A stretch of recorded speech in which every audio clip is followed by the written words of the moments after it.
So we fully convinced at this point. It's them people that's putting this audio out. You can't convince me of nothing else. These full calls between Young Thug and 21 Savage, his manager, his girlfriend, and there's probably going to be more. There's a lot of things that you should never say on a jail phone because you know that they're being recorded, even the person that's receiving the call. So that's a factor within itself, okay? But it's them people, man. This ain't no Thug put it out. This ain't no 21 put it out. And how about this? Imagine being the DA or the prosecutors, seeing Young Thug catch the type of plea deal that he caught, and then hearing audio like this. And they may have even heard this audio before the plea deal. They'd be pissed off right now. They probably thinking that they let Atlanta's John Gotti walk outside again. Think about it. This is insane. We're gonna go through three pieces of audio here. The first one between Young Thug and 21 Savage. How long is this one that we're about to bring up? Over 27 minutes. I'm gonna take my time with it. We're gonna do full reactions in between. We're gonna break down all the details of it. Then he's got a call with his girlfriend. That's a shorter one. We're going to get into that. Then he's got a call with his manager, talking about politics and album releases and buying streams and stuff.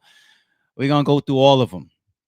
All right. Other news that we also will be covering today, people. After the Young Thug stuff, and we're going to do some reactions that's on the internet for Young Thug. After that, what do we got? I'm going to get into the Camron and Omar Gooden Jr. update. I see people talking about Omar might be suing Camron.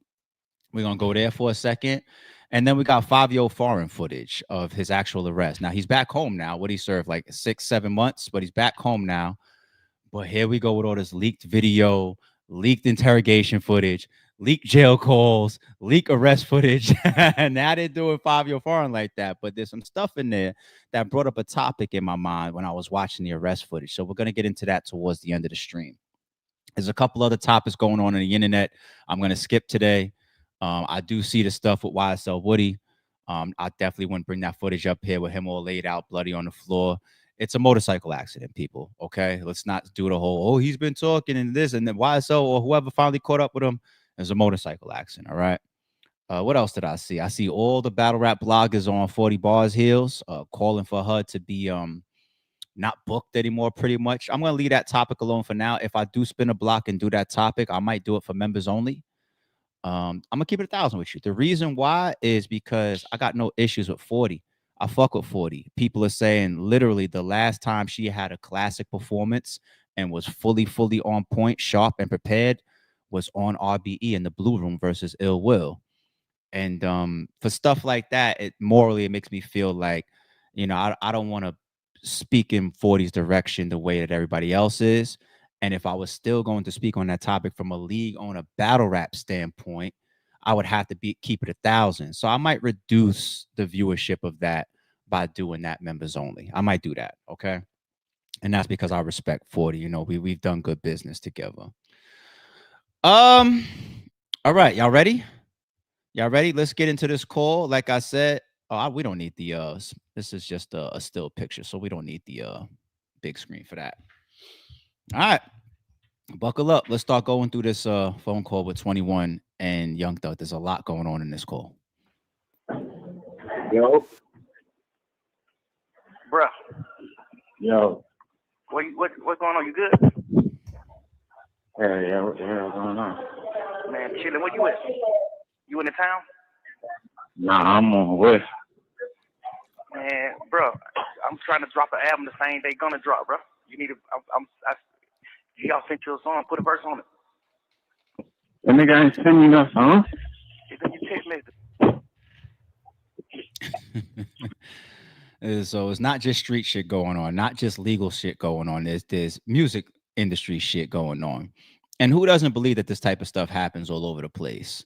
Now he's targeting Gunna with music. Battle rap would have, hey, listen, I'm trying to do an event the same day. I'm trying to book the same battles the same day. I'm trying to release my battle the same day. No different. But he's clearly targeting Gunna, talking some old, like, I'm trying to 21, who's a big artist. I want you on the album because names like that will further propel the spotlight that my album's in. And I'm trying to step on Gunna shit. And he damn near sounds high alert. Yo, man, I'm gonna send you put a verse on that, man. I'm trying to drop the same day, but he damn near sounds high alert. Like he's on Gunna's ass from jail right now, not thinking about this Rico case enough, it seems. I ain't see no song. When he supposed to drop? Man, that nigga ain't finna drop. He dropped Friday, nigga. How the hell you think I ain't gonna know he signed me? Hold on. Nigga Savage said when he dropped. He said he dropped Friday. I know for sure he signed to me. Why wouldn't I know? And there lies once again when people was like trying to be a little indifferent about the plea deal. We would request that Young Thug could be able to still keep communication with Gunna. It's a business play. It's a money play. Is Gunna still out there earning? Let me still make money off of him. But then again, damn, this just rang a bell in my head just now. Young Thug, you've been on Lil Baby's ass in these calls for doing business with who you call a rat, QCP.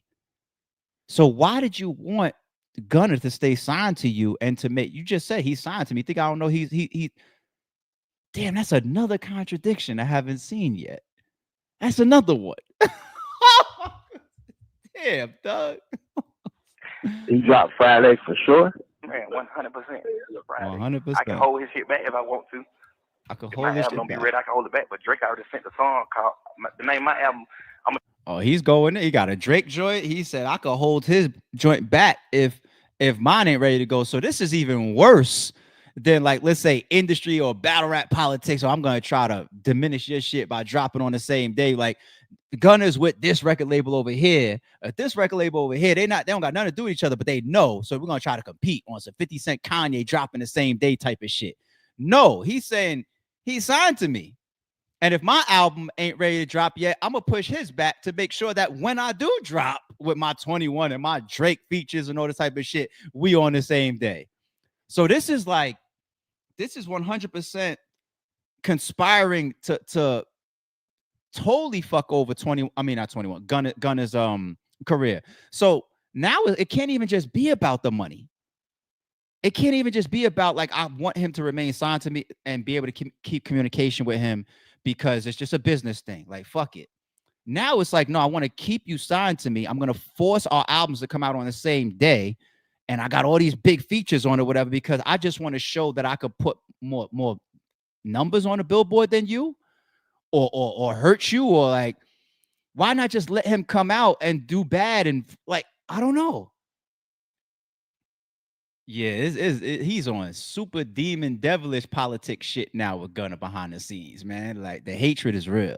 Drop my album on the same day he dropped, and it's called Business is Business. But it's not then I'm business. gonna drop the album the very next week after. But it's not business. These aren't business moves. 21 is about to tell him why it would be a better business move to do something different. This isn't business is business. This is personal right here of what you're doing. It's gonna be a singing album, and it's called Love You Later. Yeah. What's the song? Hold on, I'm about to send it to you. When you gonna go to the Yo and do it for me, bro? Yeah. Yeah. You might be asleep. Yeah, I got it this time. Nah, I'm on the way to this shit. Okay. I'm gonna just tell them book one. You good though? Most definitely. I'm really trying to fuck nigga whole shit up. There you go. You been drinking water, right? Most definitely. But that's all they got in there, in them motherfucking water. That's all them folks got. You wouldn't believe I fell in love with water, bro. Yeah. You been drinking it? Yeah. Got to. That guy's laugh is hilarious. Well, you kept it. Man, bro, please go to the studio and do the song, bro. Yeah, I'm finna do it. I'm saying, I don't think you should play it like that, bro. Why? I feel like you should have just made that nigga come in, like cleaned his face up and made him come in more. Like, if I need 80% of everything, 70%, I'm gonna tarnish your face card.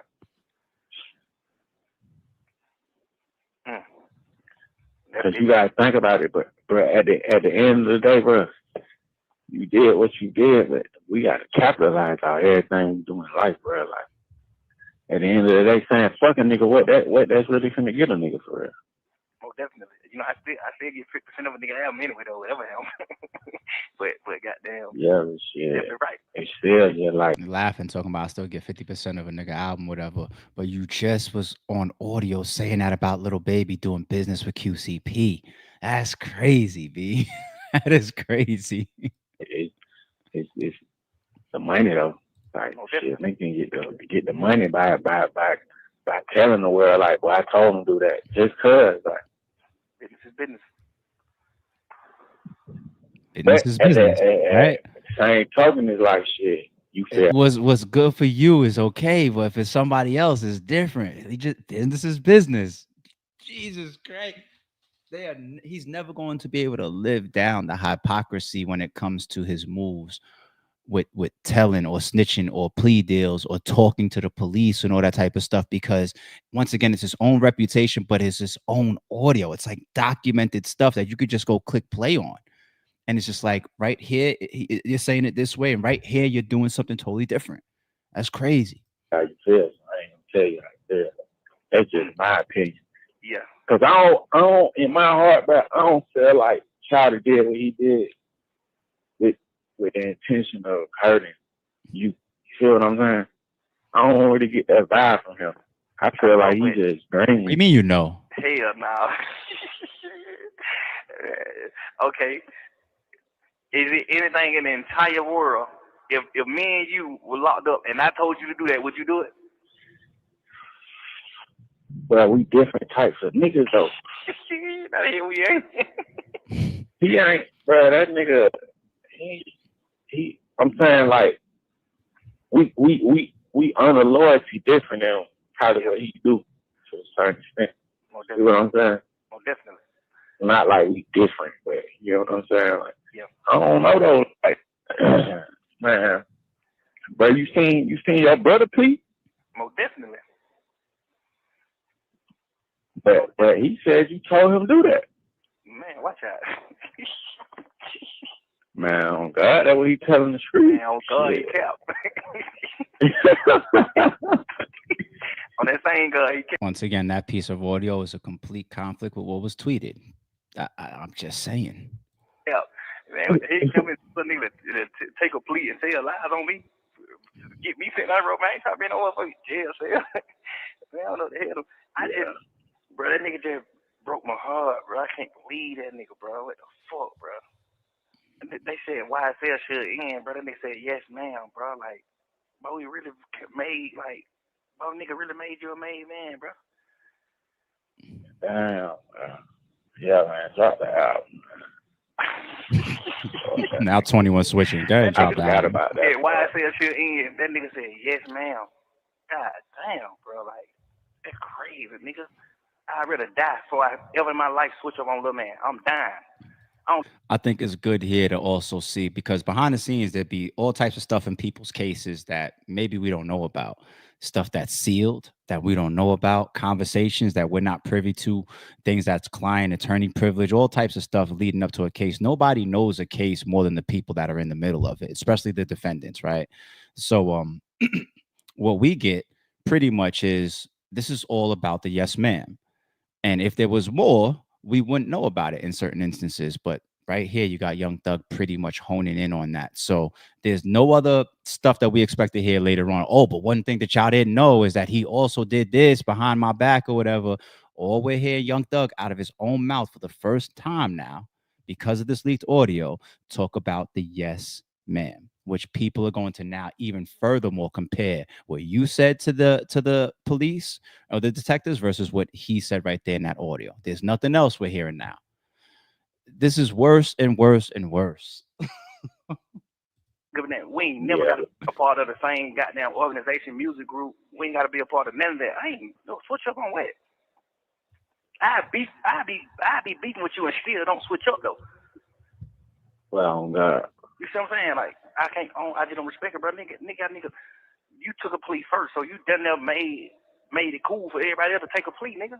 Like, I don't respect that. I ain't got no respect for that, bro. Fuck that nigga Man, you and Jeffrey Williams in the car. It was a gun and drugs in the car. Was it yours? He probably said that though, bro. 100%. This is about to get very interesting. This call put me onto something that I never knew before, as far as that car and that day with the guns and the drugs inside. That's one of the things that Gunna Yes Ma'am too. That 21, I mean not 21. That Young Thug was also in the car. Watch this.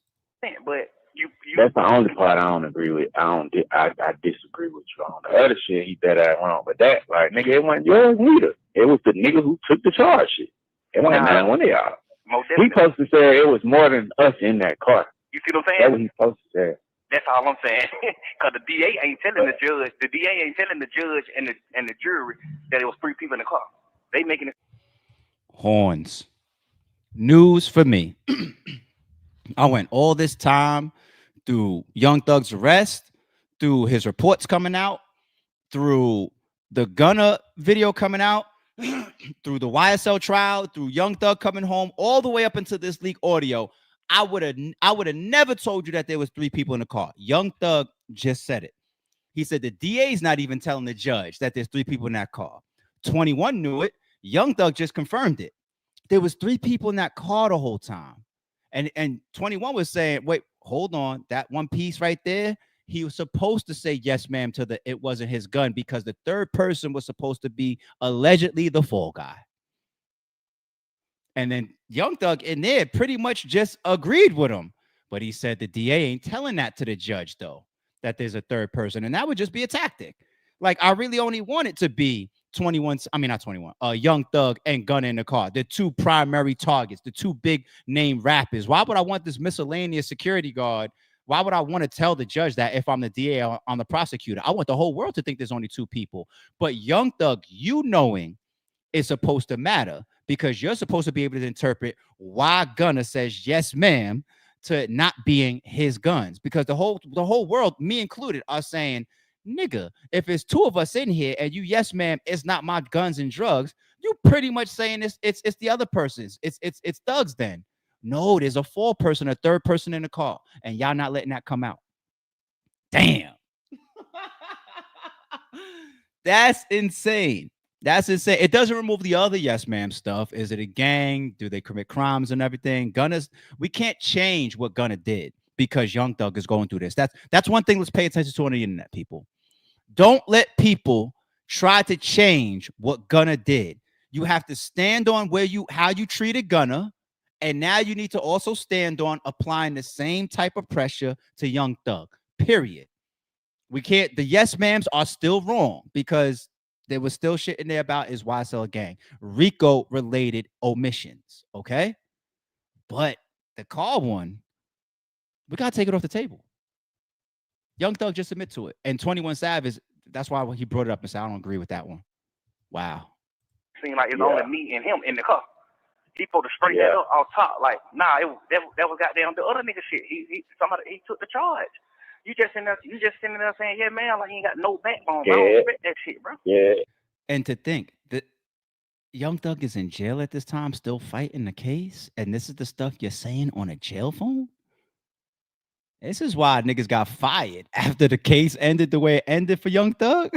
That's why some of them prosecutors would not got fired. They're like, nigga, he's fucking talking about this shit on the calls and everything. Like, we know we got the right person for some of this shit. How the fuck is he outside right now? Hell no, you fired. I wouldn't even be able to talk about shit like this on no damn jail phone. Y'all look crazy. Yes, yeah. Ain't no goddamn scared. He ain't been to prison before. Shout out, been to prison. That's the other part I don't get. Like, man, you done been to chain gang. You know how he ain't been to prison. He been to prison? He ain't been in no damn prison. Man, Gunna went to prison. And Gunna went to prison. Really? Yes, that's why he got kicked out of college. He got caught serving on the college campus. He did a year. He don't want to go back. It's like rough for his ass, boy. That shit rough, boy. You gotta be a certain type of nigga. You gotta have real mental strength, boy. Like, niggas don't be having that shit, bro. I understand, boy, but before I trade on, I got my shit too. Yeah. Mm-hmm. Yeah, you going on. Yeah, folk ain't fuck with you. Yes, sir. Nah, you ain't shit. One thing about it, man, nigga, pray for that, bro. I pray for all y'all niggas Yeah. every day. I make sure, man, what?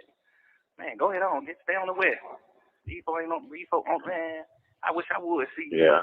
I don't know if we're ever gonna get complete raising the hand. I'm the one that put it out, but it's like 98% at this point. We can see that this is coming from the authorities. These are the jail calls, the recorded jail calls. Right? To say no 21 put it out, or Thug put it out, or Thug or 21 recorded it, gave it to the wrong person, and then they put it out.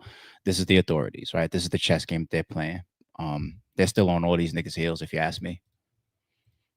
One of y'all niggas locked up, then one of y'all folk do the same thing. Now everybody drunk. Man, these niggas ain't doing well right. These niggas ain't telling lies. I would respect if a nigga just told the truth. Like, whatever you feel like you know about me that's truthful, which is nothing, whatever you feel like you know about me that's truthful, I would rather you just told that. Man, you let these folks convince you to lie on a nigga, like, bro, you know bro, it done been times where I done been low on money and I done spent my last on him. He'll never know that. Yeah, but I it's know. just like, I already know. it's just shit like that, bro. I ain't respecting that shit, bro. Fuck that. Yeah. Fuck that. Then nigga get out of jail. Either way, I don't feel like you wrong. I just be trying to just think of like what be the best outcome of every situation. Like that's how I be thinking. Like, all right, you fucked up, but goddamn, what's the best outcome of this shit? Like, What's the best outcome though? What's the best outcome of that? Because I feel like it's really over with for your rap career. The album you put out might go number one, but that's it after that. You know what I'm saying? It's like on some real shit now. You got to you hold his career in your hand, bro. That's what I'm telling you. If you come out right now and tell the world what he did went wrong, because them folks already on the internet like, man, fuck all that. We rocking with them. Ever since he dropped that song, they like, man, we rocking with him. If you come out and tell the world that you was in agreement with that shit, his career ain't over. That's why I said, like, I understand that part, but now think about niggas like you, Wham, Dirt, Pluto, niggas who I really fuck with, who like my brothers who already done like cut ties. Imagine niggas that y'all niggas already done cut ties with a nigga, and then I come and take a nigga and be on the nigga's side after they did what wrong. They can call me. Yeah, but you know what I'm saying? It's just like I'm slapping y'all in No, it ain't. Cause no, niggas need to stop jumping the gun. Niggas be like, I don't know, bro. It's like, how you call that jumping the gun though? Cause I'm not doing nothing until I talk to you. Like I told him. You know, he called me when he got out. I told him, look, I can't fuck with you unless just fucking with you. Type shit. I ain't finna say nothing about. I mean, this was a piece or a clip that we heard prior, so now we listen to the whole thing. But now, when you listen to that all within the context, that point right there, I definitely disagree with 21 Savage, and I totally disagree with Thug. I mean, I totally agree with Thug there. It's not about jumping the gun, like who came out and said something. All right, so Dirk put out a song and he threw a sub at Gunna. It's not about that. Thug is right. Like I stand up now, and for the sake of business, or I'd be like, nah, he's good, y'all, and I ingratiate him back into the public a little bit. It absolutely is a slap in the face of anybody that would side with you, even if it wasn't private. 21 goes on to explain that he had a phone call with Gunna, and he told him, hey man, I ain't finna diss you publicly. I ain't gonna unfollow you. I ain't doing nothing, but I'm over here until Thug say anything different. That's privately. But whether it's private or publicly, loyalty is loyalty. If you feel like you watch something with your own eyes, I don't agree with what Gunna did, and I think that this hurts my brother, I don't need Thug to tell me, yo, you know what, it's okay or not. I could still be like, nah, it's not. Nah, it's not. You know what I'm saying? Like I look at my own circle. Then it's a personal thing. I ain't gonna get too much in detail. I look at my own circle sometimes, and I gotta pay attention to that. You know what I'm saying? Because when you got all these interdynamics of a friendship circle, like let's say in my clique, let's say there's 12 of us, right? Now, let's say me and another person within the circle have a big fallout. Okay. If the reason why I had a fallout with that person is very extreme, and anybody within the circle could say that person did wrong, right?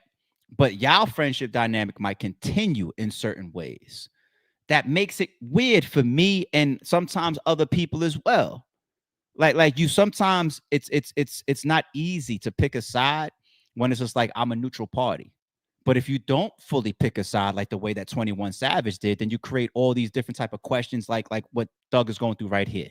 Should I come out? Should I co-sign him? Damn, but if I do that, then I'm slapping Dirk and Future and all the people that's gonna take up for me. I'm slapping them in the face. 100% true.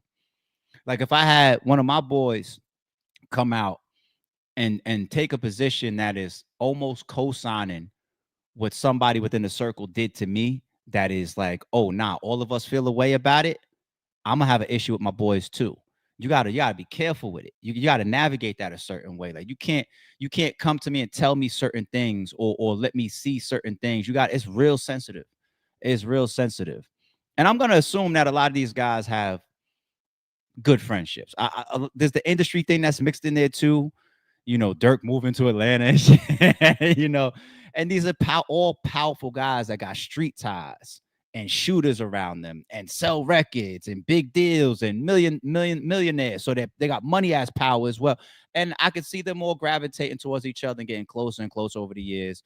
The 21s, the Young Thugs, the Gunners, the Futures, the Little Dirks. And then here goes somebody in the middle of this whole circle that gets jammed up in some shit that we all see. Yes, ma'am.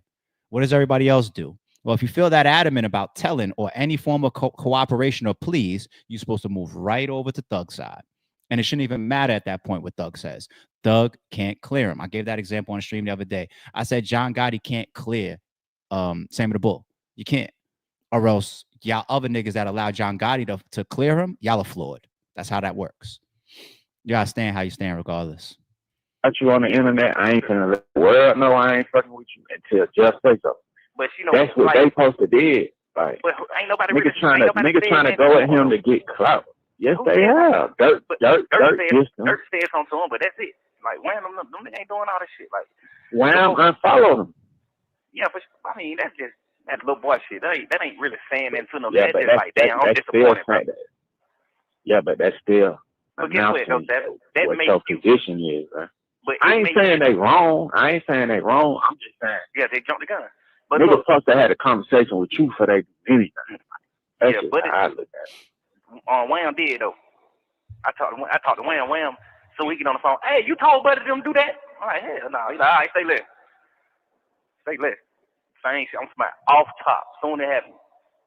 G off hit me. Yeah, but you still at Buddy party though. Like, I don't know, bro. Like, I don't know, bro. Like, yeah, that was gonna be like, you pushed up on me knowing you were business with it, right?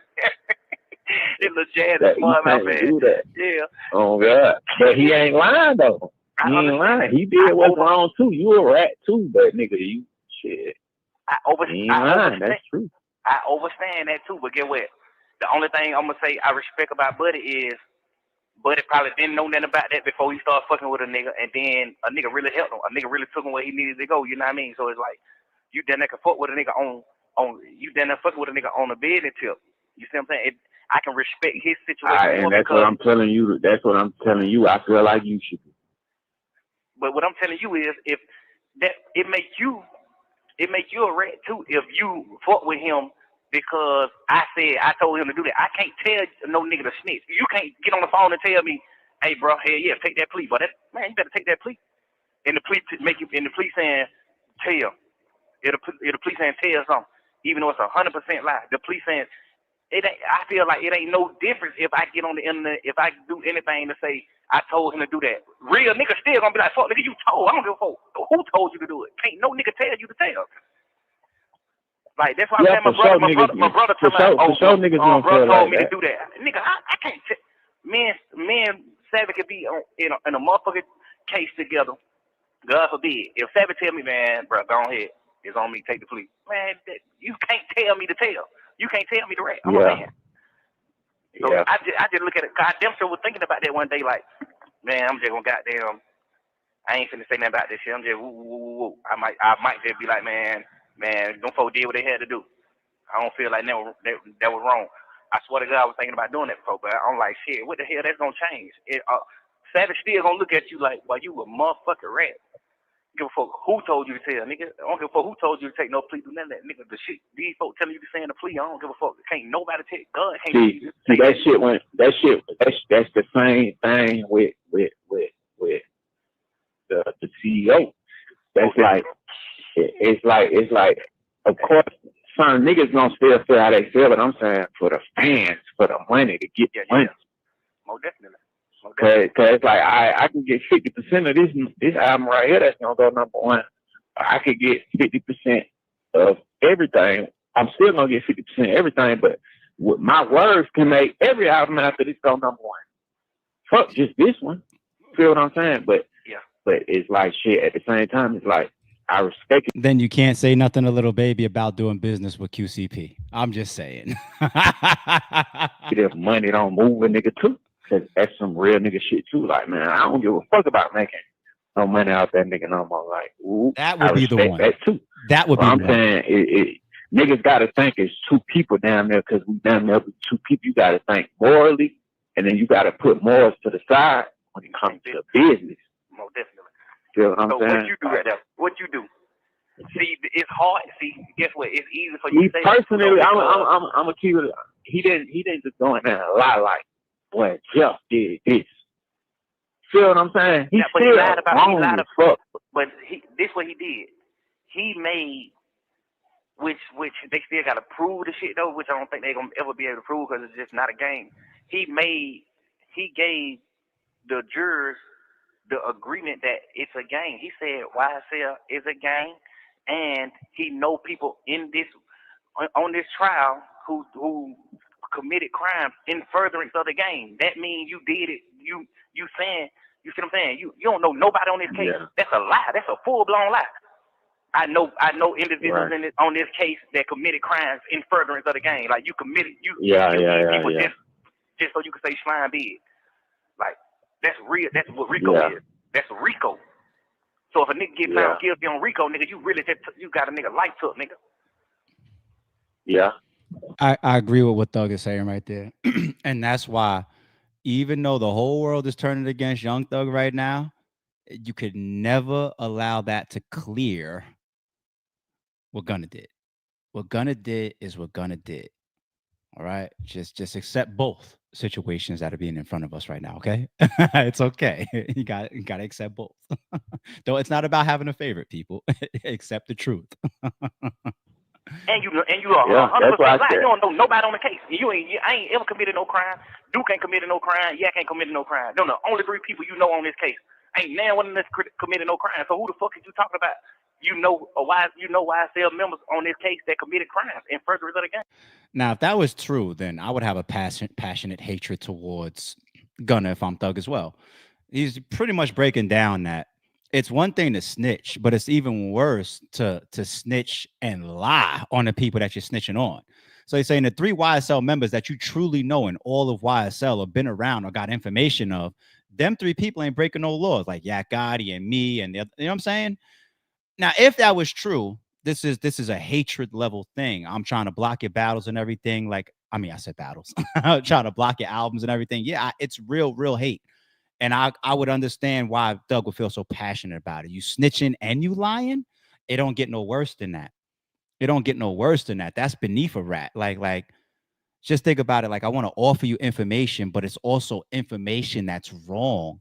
I want to offer you information so that I can get out of some shit that I was involved in or that I was running alongside with. It was cool until y'all came with this Rico shit. So now I want to cooperate so that I can get out. And the cooperation that I'm going to give you on the people that I used to fuck with or run alongside with when everything was sweet, street niggas included, I'm even going to lie on them. That's like double rat. Like, I would hate your guts too. But the only question to all of that would be, when Young Thug says, and he's lying, is he saying that for the sake of I'm on a jail call and this might be the only thing I'm going to say during this call that I want to monitor and switch? Because everybody in jail is innocent. Okay.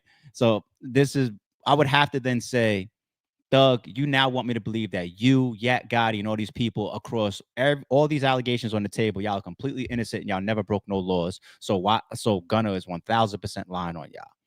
You know, like, I mean, I'm not running the streets with y'all, but I'm just saying. I think that a lot of people believe that some of you guys got dirt on your hands, which is why y'all get the type of street representation and credit and respect that y'all get. Right? So can't have it both ways, people. Hey, nigga, you just made it a Yeah, motherfucking Rico case. You just made it the case. All these yeah, all these charges that they got on everybody in this case are He didn't make it a RICO case. That I don't see that that's being true. You were charged with a RICO way before they got to Gunner. All right. Now, are there circumstances where you can have charges dropped? Like we'll see a murder one get dropped to a murder two or misdemeanor. Like, yeah, we do see those type of things. I've never seen a case though where RICO charges are brought and then they say, all right, you know what? We realize that this really isn't about RICO. This is just about an individual murder case for this person. We're taking RICO. I've never seen that.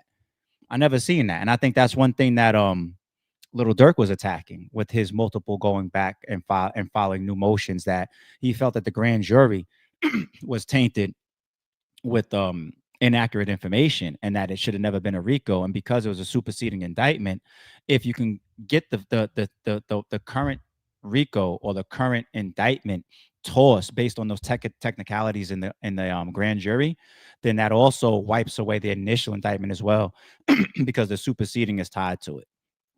And so, I mean, I've never seen that. I've never seen get downgraded and Rico say, we're coming with Rico, and now Rico's off the table. We're just going to sit here and charge you for something else, something smaller. I never seen that. And so I don't know if I can fully understand what Doug's just said right there. But 180 some charges. Ain't now one of these charges showing you that 180 somebody some committed a charges. crime in furtherance of a game. That's what they got to prove. They got to prove that these people who killed these people, you did it to make YSL bigger. Not you did it because he shot at you or y'all shot at each other or whatever reason it is. They trying to prove that yeah, you did it in furtherance of a game. You did it to make your game bigger. They can't prove no shit like that. yeah, Ain't nobody committed no crime to make no game bigger because it make no fucking game. well, all right. So telling me that it ain't a gang. Yeah, you at this point you're realizing that it's a monitor call. All right. You guys been screaming to me that's a gang this whole time. You want me to believe you or not? I know, I know. When you're finally arrested, you want me to believe that it was all music and this is all fake and off a play. No problem. The problem is, if you make me a believer, I'm going to stay a believer. All right. The whole in furtherance of the gang, I definitely understand where he's coming from. Where, how do you prove that when this person got shot, or when this person got robbed, or when this person broke this law over here, it was to make YSL bigger? That's the type of details that's just going to always come down to me: good prosecution, good lawyering, good defense, good DA. You know what I'm saying? You know what I'm saying? Good government tactics on either side. How do you prove that? Because that is such a great thing to target and to attack. They did this in furtherance of the gang. Okay. Well, did the gang get more record sales after this? Did somebody release some music the moment after some shit just didn't they look at Little Baby like that? If you're shooting a music video, in a hood that's tied to y'all beefing in or your ops hood, you're making money off of it. And where does that money go? Does it go to one person, or does it go to the label? Does it go to this artist? Does it go to this featured person or whatever? That's where they're gonna try to start molding Rico around shit like this, right? That's where you start to say in furtherance of the gang, but even quantifying it first as a gang instead of a record label, that's where you get the Gunna shit that helps that.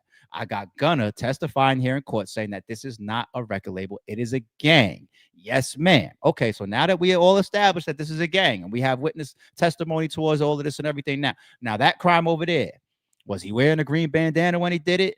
What did some sales or a video pop up about it? Am I gonna see Little Dirk putting visuals and subliminals in his music videos about shootings related to allegedly FBG Cash?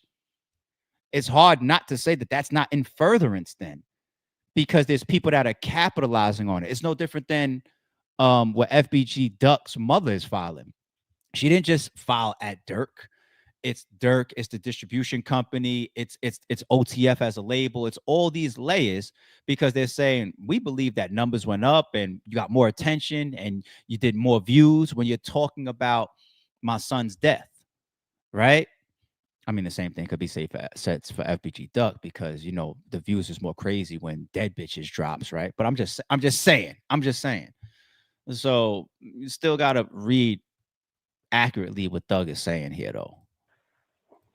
yeah, You see what I'm saying? So for you to say that, it's just like Boom. Now you got a nigga who they say a big dog of this shit saying it, agreeing to it, pleading guilty to it. Now nigga gotta fight you in court, bro. And you lying. That's 100% lie. You don't even know you don't know nobody on that motherfucking case but me, and dude, nigga. The only 3 people you know on the case. So who the fuck is you talking about? No folks made you lie. No folks said, nigga, why sell my end? That nigga said, yeah, man, nigga. Yeah, fuck that nigga. That nigga said, yeah, man. Nigga, get out of jail somebody. Goddamn, you know, Shawty got what's down up, bro? called Like, DM me too. huh? Shawty DM me too. Shawty. Yeah. Man. Like, how you feel? Ooh, I'm like, shit. Bro, don't ask me, bro. Y'all know who I'm with him. So shit. I don't know, like, what the fuck? That shit lame as hell, man. But niggas don't come up out of that shit. Oh, most definitely. But it just like, see, what make me, it's what make me hard to be like, business, this business and shit, cause you ain't in my shoes, so you don't be hearing like the conversations I have with my lawyer. Well, my lawyer just like, damn, man, nigga, fuck this over, bro. You know, just like real shit, just real conversations, bro. Real shit where it's like, damn, we got to really fight, what? This shit a real fight just cause a nigga took a plea. Like this shit became a fight. This shit was not a fight. Nigga walking out of this shit without being touched. Only thing nigga finna do is a little time in the county. Punk ass year or 2. That shit ain't that. Fuck that. Nigga untouchable. Man, nigga took them plea, man. Nigga lawyer went to talking totally different. Like, man, god damn, bro. And that there lies that ever evolving conversation around taking plea deals. Sooner or later, the streets will fully decide, is that going to be alongside snitching or not? Taking a plea. Of course, what you say in your plea is definitely night and day, but taking a plea, period, an admission of guilt towards what other people are also fighting, is it snitching or not, people? Make up your mind. You did that, nigga? Man, you tripping. I had a real one-on-one with my lawyers and shit. Like, but this shit real deal. This shit real life, nigga. But the judge ain't playing. Nigga, my brother got caught riding down Cleveland Avenue, and the judge told him not to go on Cleveland Avenue. That nigga got sentenced to 10 years for riding down a street, bro. Judge ain't with none of that playing. That nigga, he one of them judges, like, he on that one, like, I'm gonna give y'all nigga at a max. Every one of y'all nigga. Like, I'm telling you, he on that one. Man, come on, man. Nigga ain't get caught in the car doing nothing with nothing. Straight, send a nigga straight down the road. First day in court. First appearance. Nah, he had 5. He got caught with 5. Nah, it was other person in the car took that was they gun. She say on the police report they got the other person in the other person in the car gun. They tell me he don't supposed to be down Cleveland Avenue, he don't supposed to be around no gun. It's like nigga don't nobody know he ain't know the gun was in the car. Man, the judge ain't trying to hear none of that. 10 years off top, revoke your plea. 10 years, man, nigga ain't playing, but I just feel like. Now, if you work for the DA and you listen to a call like this, how do you feel? You feel like you missed your mark, right? You feel like you didn't get your man. That's crazy. Like, I'd rather die before I lie on somebody. I don't give a fuck what's going on. And I don't give you can't take what? God ain't putting you in no situation you can't take. Man, sit your head down somewhere, bro. Sit down. That nigga, bro, we got 9 megabytes of goddamn of discovery. Man, Ghana ain't in one piece of paper. That man was walking. Yeah, I know. Scott free. So. That nigga ain't in one piece of paper, bro. Brian like, man, I don't know what the fuck Gunner locked up for. He been saying that the whole time. He like, man, I do not understand why Sergio Kitchen is locked up. He like, I just hope he's just strong, man. I hope he's strong. If anybody beat this charge, he say, if anybody beat the charge, Sergio Kitchen beat the charge first. Ain't no jury in the world sending him to prison. Nigga, Brian telling me this day one. Ain't no jury sending him to prison. No jury. There's a lot of people that got to fight, man. Government don't got to fight. No jury sending him to prison, no matter what. You know what I'm saying? Just like shit, like just knowing that, and then man, that shit, man. Nigga dead ass. I wonder, do he feel like it was worth it now? Like, hell no, he don't. Like, hell no. You done lost who you is behind this shit. Right. It ain't even about me. It ain't about me. Nobody else in the world. It's strictly about you. Like, you really lost your manhood about Nando. Like, then I don't just like when nigga be like, man, nigga, I got tricked. Ain't nobody trick you. Nigga, what?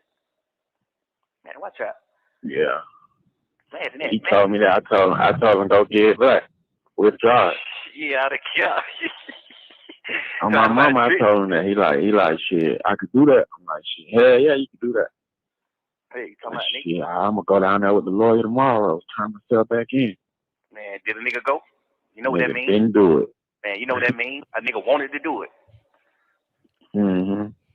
Ain't nobody take no plea. They didn't want to take a plea. Everyone wanted to take a plea, Jack. Everyone no hope. Nigga want to get out, go to them hoes. Nigga, you gonna get, man, I know you regret it. You hate yourself more than I hate you. Man, you get out of jail, you fuck, smoking some weed, you kicking your shit at your house. A week later, that shit, wow. Nigga like, damn, man, I'm tripping. Mm-hmm. Like, come Him on, and Britt got into it the other day. She called him a rat fuck nigga. Yeah, he got down there and started crying. That how I supposed to be though. Like, ain't no girl supposed to be fucking you and then. Like, I really be like that. Like, I wish you don't never get no pussy no more. You don't never get another dollar in the world. Like, you don't deserve none. You don't deserve none. I don't give a fuck about nothing. That, man, you don't deserve none. But you the worst. Yeah. But you don't deserve nothing. Like, but you voluntarily lied. But you don't know nobody on this fucking case. Like, you don't deserve man, you don't deserve that. You don't deserve no pussy. When you want to take a plea, though, that you can still keep communication with him and further work alongside earning money with him. Like, make up your mind, dude.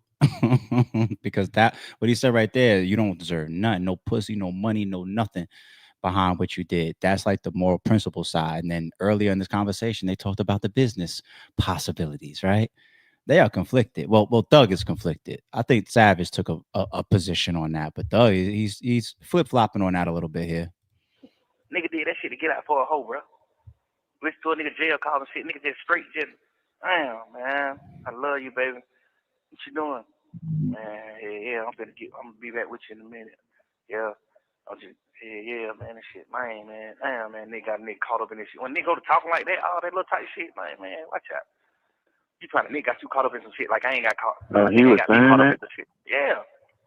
Man, nigga got caught up in some shit, bro. These niggas, man, I don't even know these niggas, bro. Like, and all that old type shit there. Like, nigga, I don't know these niggas neither. I know you, Jack, and Duke, and goddamn, right, and Quake. I know 4-5 people on this case. The rest of these young niggas, I ain't ever hung around flying like Shawty ever in life. Is it 3 or is it 4 or 5? Shit like that. Like, I don't know these niggas neither, nigga. I'm in the same position you in, nigga. But get what? I'm a man though. I ain't doing no sucker shit. Whatever him. I don't go there with him. One thing about it, I'm not going out like no sucker. Cause I'm a grown man. I ain't doing that. Ain't no money. Ain't no nothing. Who? Man, nigga sitting there, motherfucker, law everything. I don't give a damn. I wish I would do that. Who? Man, you folks come on with it, man. You know what I mean? I just don't respect. I don't know, bro. I don't know. I definitely feel. I still say you tell that nigga. I still like that shit. Like, yeah, hey, I'm gonna do this. Y'all change this up on their contract, man. Still do what you do. Something, bro. Yeah, that's tough. Gio. For real, bro. Gio. Yo. Hey, tell them I want to redo this. I want to redo Bruh's contract. Tell them I want to I want to make that motherfucker 4 more albums. No, I heard you loud and clear. You heard me? I heard you loud and clear. So get in touch with him and tell him I want to do another deal. He at least owe a nigga that, bro. Like, it's crazy.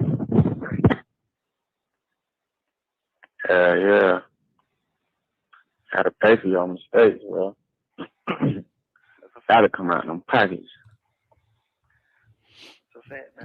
That shit, I don't know. I just wish you weren't going through that shit, bro. That shit be making me feel like I'm in that bitch with you. I'm telling you. Man, come on, man. Guess shit what? Don't even feel like the city don't even feel the same, bro. It just feel like empty, like all them niggas died and shit. Key, trouble, take off, bro.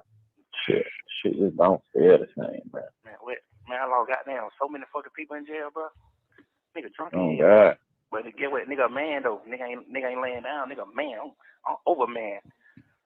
I ain't doing this shit for nobody. I'm doing this shit 'cause I'm a man. But everybody ain't built like that though, bro.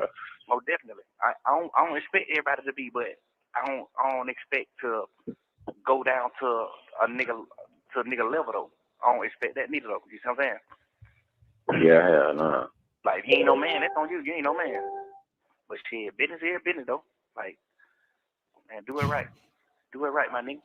I feel like he the type of nigga, he know I ain't really fucking with him. So he the type of nigga, he one of them niggas who probably, he gonna answer the phone, G out gonna hit him with that one, and then he ain't gonna never answer the phone no more. He one of them type nigga. Cause he done did little shit like try to go talk to Brian. He told Brian, man, I'm gonna come in here and write a statement. I don't know what hell I was tripping, somebody tricked me, woo, woo, woo, woo. Then every time it be time to do it, he don't never answer the phone no more. You see what I'm saying? Brian like goddamn. Oh, for real? Yeah, on God, nigga. That's him. Call Brian. Man, how long you been waiting on him? Since he took the fleet.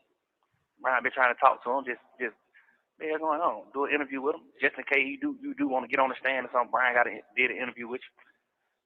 Like, man, nigga, stop answering the phone when it's time to link up.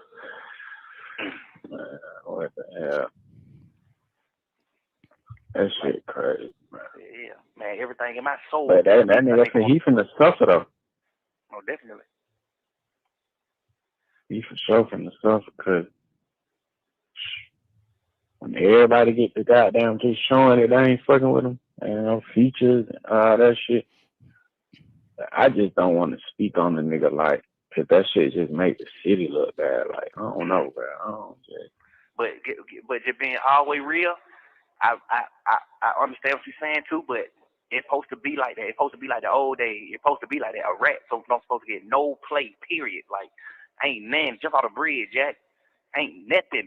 I don't give a damn about none of that. Ain't they told you about that video? What video?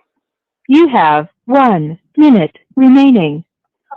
They was in the club and got down. They played my song with him and Wham. As soon as his part came on, the whole club just stopped singing, stopped dancing, stopped moving. Yeah, that. They was just looking around like. Yeah. That's supposed to be though. It don't supposed to be other way. Yeah. Man, I'm supposed to be no other way. No other way. But you did that. But who? Oh God. Come on, boy. I'm finna goddamn walking this little meeting with these lawyers and I love you, bro. I love you too. Call me tomorrow, bro. All right. About around this same time. All right. All right, love you. Love you too. All right. There you have it. So now that we got a bunch of context, we got the full conversation. This has to be the last audio that drops, because when this has been coming out for the last 4 or 5 days and turned the whole internet upside down, it's been coming out in pieces, right? Now that we have the full joint, prosecutors, DA, you guys made your point. You guys fucked over Young Thug something crazy. You guys changed his whole perception. He lost a lot of respect in the streets across the internet with a lot of fans. If you're going to go at him again, you totally open the doors. And when I say stuff like that, you know what it makes me think about? It makes me think about how liked, like, let's say, a Diddy is before the video, before the Cassie video drops, right? Court of public opinion, public perception matters. This is why if you go speak to Diddy and his dream team, they will tell you in their belief the government was probably behind, I'll say allegedly, putting out that Cassie video. It's the attack before the attack. It's also a reason why when that house got raided, they come out with the reports of 1,000 bottles of baby oil. Could have been 40. Could have been 47, but that nice round number, it makes us all feel away. It strips off the armor. So now when the indictments come in, all this type of stuff, it matters. And don't think that the jurors themselves are not influenced by the internet and public perception. If somebody ends up on a jury right now for somebody that is extremely beloved and the whole internet is saying, we love this person, free this man, they could be tainted by that, whether they admit that on their jury sheet or not. That's how it goes. That's real. It's government tactics. Which leads me to believe, Young Thug, they still want you. There's no other reason to be putting this fucking audio out. So let's go there now, because we're in summary mode. I'm 98% sure that this is not coming from anybody except from the government. These recorded jail calls, we've seen it time and time again with a million different cases. It happened to Tory Lanez. All right. His conviction came down. Everybody started screaming, I can't believe he was found guilty. Then they put the audio out to say, everybody calm down. We was like, ooh, I was one of them. I said, ooh, wait a minute. Maybe I shouldn't be as revved up on my podcast. We see this time and time again. All right. So I really believe that it's government side, authority side, prosecutors or the DA that's putting this audio out. That's number one. Okay. Let's go through some of the key pieces of hypocrisy. And we still got two other pieces of audio to go through, people. We still got the call with his manager and the call with his girlfriend. But let's just wrap that one up since we all just sat here for about 40 minutes with that call, doing it piece by piece. The hypocrisy in there, right? One of the biggest ones that we called out is you had audio that dropped of you going at, well, not going at, but saying Lil Baby was wrong for doing business with a rat. And that's why QCP came out. He started flaming and all that. He's got the internet on fire too, because you called Lil Baby's actions wrong. But you're in here having conversations with 21 Savage about how to do business and make money off of Gunna, even though you're already in there calling him a rat. Okay. So that's a big contradiction. The other one is you're clearly within the whole context now. We didn't get it wrong just when we got the clip of how you feel about your brother Unfunk taking a plea deal. 21 said, yo, you heard about your brother? He said, yeah, I heard. He said that you told him to do that. That's what he telling the streets. On God, he telling the streets that he said, man, watch out. I not tell that man go take no plea. They went to a whole other piece saying that even if you can't tell no other man what to do. If you tell me to take a plea and I believe that's right, and I don't give a fuck if you told me to do it, I still ain't doing it because I'm a man first. He's clear about that, which is a complete contradiction to that tweet that just came out. That's saying, I told my brother to take that plea because we didn't want our mother to go through all this. The only justification I could throw in there and create for Young Thug for that particular one would be when you said this audio on this jail call, it was obviously during what you're already incarcerated. You're still in jail at the time. So it's so long ago that there's a bunch of other pleas that happened that made you tell your brother, like, you want to know what?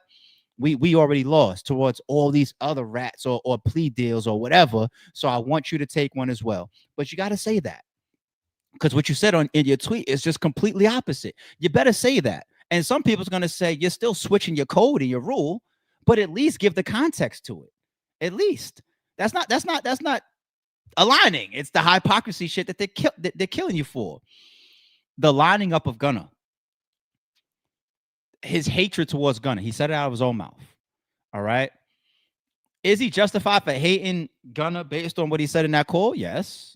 He says, not only are you in there saying things that's constituting my RICO charges, because I think this is beatable, right? But I believe you're lying on the shit that you got, that you're giving up as well. And I feel like your punk ass just want to get home to some woman or something like that. Hey, only Gunna knows that. But if I believe that based on my conversations with Brian Steele and the fact that you went in there and you, yes, ma'am, that you constituted RICO and told him that this actually is a criminal organization, yeah, I hate you. I hate you. You're home fucking on people and putting out music or whatever, and I'm in here fighting for my life. Yes, I hate you. He's justified. He's justified. Now, the slimy stuff of he's still signed to me, so I know when his album is dropping, and 21, go ahead and put a verse on this. I already got one from Drake. We're going to fuck around and drop our album the same day. I'm just going to fuck with him. Even 21's like, I don't know. If it's going to be about the business, you're naming the album Business is Business. If it's going to be about the business, we could play this different. Like, draw him in, keep his face card clean, make the money off of him, and take 80% of it. Young Thug is just like, shit, I'm already getting 50 off of every album. So it begs the question of hypocrisy again. Is it about morally and principle wise of that's not a dollar that I need? Not every dollar is a good dollar, but you're over here putting together, not just from a business standpoint, but from an overall slimy standpoint. It could be justified being based on his hate, based on me fighting this RICO, of making his album come out the same day. Not even two different record labels. You're saying, nigga, he signed to me. If my album ain't ready to put out yet, I'm just gonna push his back at the same time. It's like a double attack, like shit. You know what I'm saying? So you got the Lil Baby element, you got the Gunna obvious stuff in here, you got the QCP stuff that comes up, him clearly talking about, that's another big one. I learned this within the last 48 hours, people. The third person in that car that Gunna said yes ma'am to in regards to, is their guns and their drugs, and do they belong to you? and he says no and it belongs to somebody else in the car, yes, ma'am. We said, well, that's you could dry snitch. The word still snitches there. You could say something indirect. It's still snitching. Stop the gray area shit. If it's me and you in a car and you say it's not mine, right? You're pretty much telling them that it's mine. All right. The only way to play that, if there's two of us, is for one person to want to step up and claim it, or for us both to shut the fuck up. Right. Right. So, hey, Tate, when we claimed it, you walked, right? That's how that go. For real, for real. Other than that, what Gunna did was wrong. But it gets a different view now because 21 questioned them, because 21 knew about the third person in the car as well. He said, I disagree with you on that one, Thug, because that third person that's your fall guy. But Young Thug then answers that and says the DA is not telling that to the judge, though. And why would they? They want the people to believe it's just Gunna and Thug in that car. But if you had a third person that is the designated fall guy that is supposed to take that charge, then technically Gunna was supposed to say, it's not mine. Actually, if we have a designated fall guy, like even a security guard, technically we all are in agreement to say it's not Gunna's, it's not Thug's, it's Andrew's, our security guard. And we're all in that agreement up front, right? So I would say when it comes to Gunna's testimony and the audio or the footage that came out of what we've seen, that piece right there should go away. Of him, yes, ma'am, in that should go away. I still take issues with the other pieces, but that piece should go away. Young Thug just fucking admit it. And that's why 21 even challenged him on it. I disagree with you on that one, that he was supposed to say that. So even allowing the people to believe that it was just y'all two in that car this whole time, it's kind of grimy. I don't know how Gunna kept his mouth shut this whole time. Because if I was Gunna, I would have been came out and said, wait a minute. Y'all really letting this nigga make y'all believe that it's just me and him and I pretty much put the guns and the drugs on Thug? We were supposed to say this. There's three of us in this car. When it go, there's a big difference between two people in that car and three people in that car based on the circumstances. I don't know how Gunna shut up. I don't know how. I mean, it worked for him. I would have been able to fucking keep quiet on that. I'm sorry. I would have been able to keep quiet on that. Last but not least, before we move on to the new pieces, next two pieces of audio, I'm going to say this one more again. This is very bad times for Young Thug. A lot of hypocrisy, a lot of violation of street code. The 2-hour interrogation is what it is.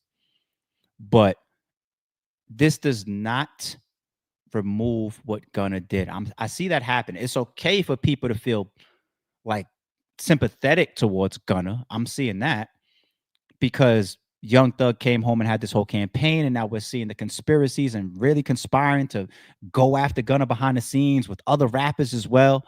I get it, but it does not change what Gunna did. Okay, we got one of those taken off the table with the three people in the car. But is YSL a gang? Do they indulge in criminal activity?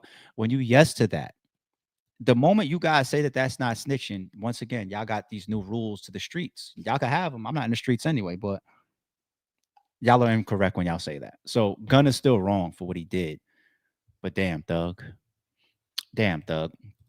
All right, let's move on to these next two pieces of audio that came out. This is more related to is this the more business one? So look at the screenshot that's up here.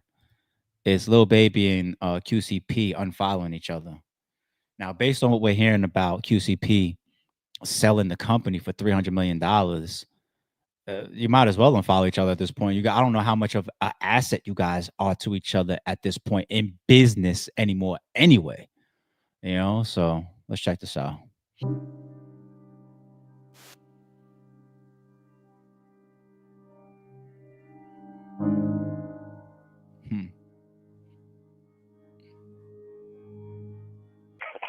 Hey, I talked to him on the phone. I said, "What you think he gonna give you out that money?"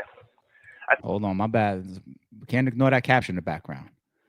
Hybe America acquires Quality Control (QC), home to Lil Baby, Migos, and City Girls in a $300 million deal led by Scooter Braun.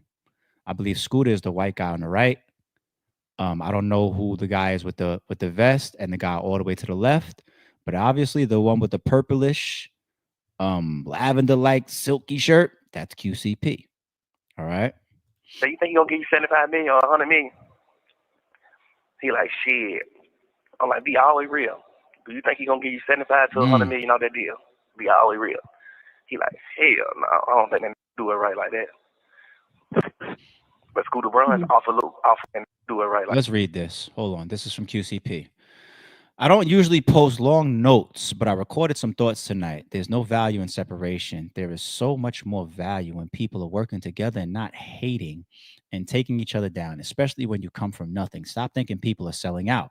Instead, see people are selling in and see that you are building something to create more for everybody. Black entrepreneurs are not getting these opportunities on a regular basis, and they should be.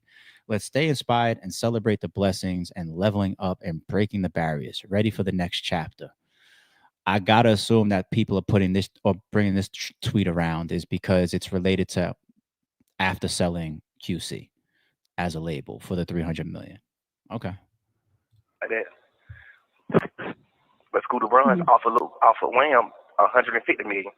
Scooter Braun told Wham, I want to buy your rights. I'm gonna give you 150 million. Wham said this. Nah, I'm cool. I gotta bring Pete to the meeting. Man, they went straight around Wham and called Pete and bought the whole label from Pete. The whole. So that is a bomb if that's true. If you first approach Little Baby, let's say you're looking at Lil Baby. That's the big part that I want to put my money on. I got $150 million. I go to Lil Baby and say, listen, man, how could I buy you out, bring you over, or have control of your masters? It happens. I feel like this type of stuff happens in the record or the music industry all the time. You can get approached. All right. Business is business. Contracts are contracts. Hell, even Whack 100 claims that little small stuff like Mimo 600 approaching him to work with him and Whack 100 saying, hold on, better go get me a release form from Lil Durk. Okay. Small, big battle rap industry, movie industry. This really, really happens, people. So you approach Lil Baby with 150 million. Lil Baby does the right thing. First of all, business-wise, doing the right thing because you're on the contract. So you take that $150 million, you think you're over there. No, you're not. Somebody's going to pay me because I have you on the contract still. But anyway, you do the right thing and say, we can have this meeting to talk about this $150 million on the table. I want to talk about that.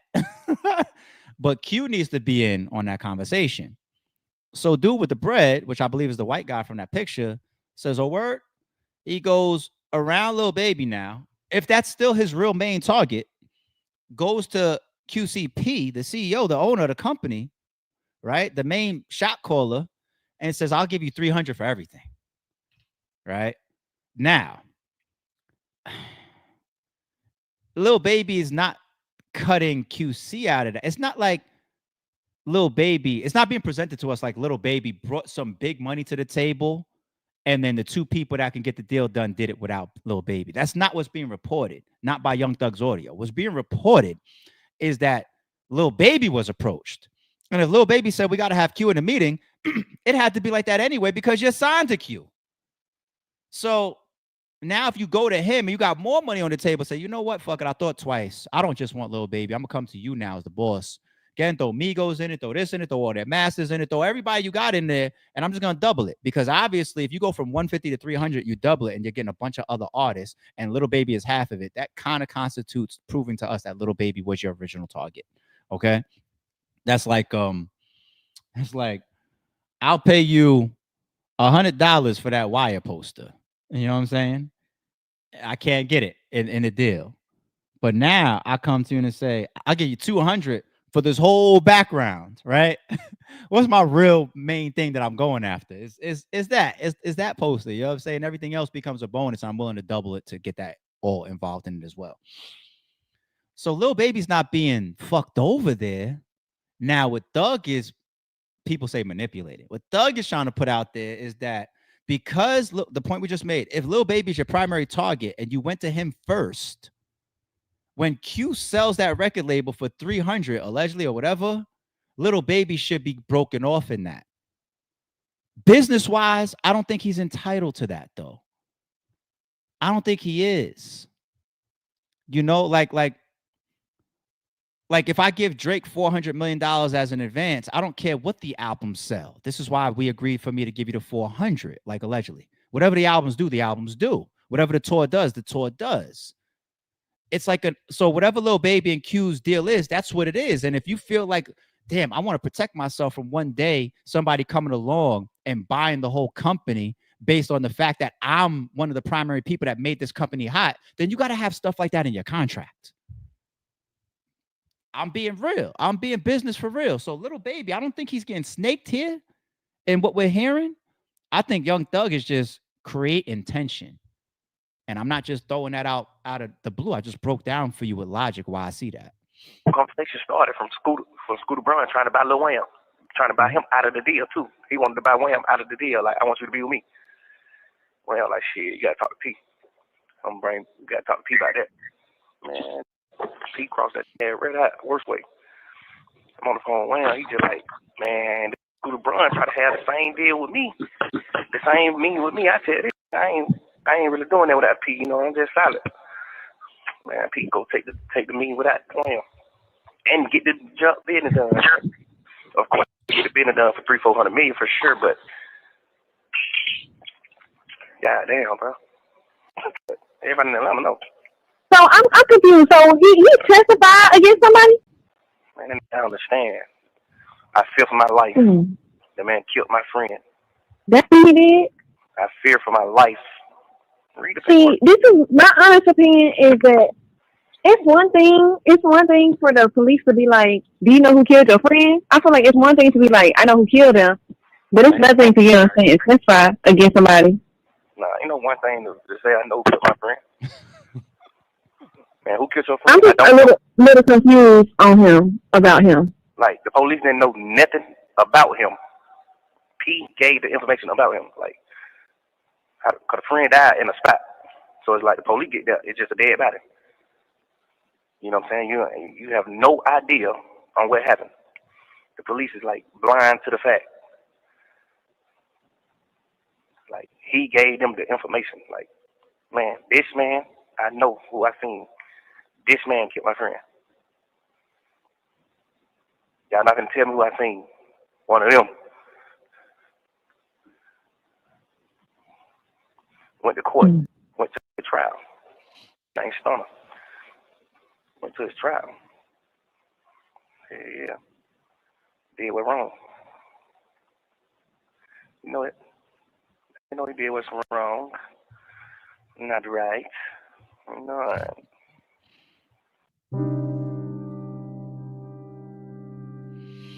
All right, so we already saw P's response to when that clip of the audio came out with Doug talking reckless in his direction. Yeah, ugly stuff.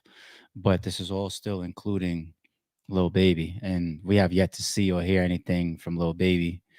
I think it should stay like that, but he's in a spot, whether he knows it or not. Well, he knows it, obviously, but he's definitely in a spot. All right, let's get to this third piece of audio. I believe this is between Young Thug and his manager, and they're talking about, continue to conspire against Gunna's album, or even things like buying streams to make sure his album charts and whatnot. Industry stuff, but not stuff I don't think people wanted to go public.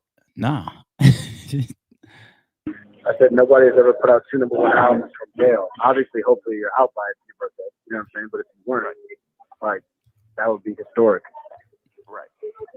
And even if Boozy moves, we still have to deal with Morgan Wallen because he's doing 100,000 every week, no matter what. Who? Morgan Wallen, the country guy. Yeah, what the fuck is this nigga doing? Why the fuck didn't we think to put him on the album? Like, what the fuck? I mean, you think we're gonna beat the boy? Yo, my man, I'm not going to sleep until we beat him. So whatever happens. I'll tell you. Yeah. Whatever happens. So beat the boy, like, okay. Beat the boy, then tell the boy you can't beat me, join me. That's iconic. Get on this song, young boy. Everything you know what I mean? Man. Let's go. Yeah, let's try to beat that nigga. You still got that plug, right? That shit what we did with none of them. You still got that plug? Yeah, you know what I mean? Yeah. Tell you. All right, my boy. Yeah. All right, I love you. Call me out. I said nobody has ever put out 2 number 1 albums from jail. Well, there you have it. A lot of stuff continuing to be leaked by who I feel is the government. This wouldn't be a Young Thug coverage stream like we've been doing all week unless we got into reactions, okay?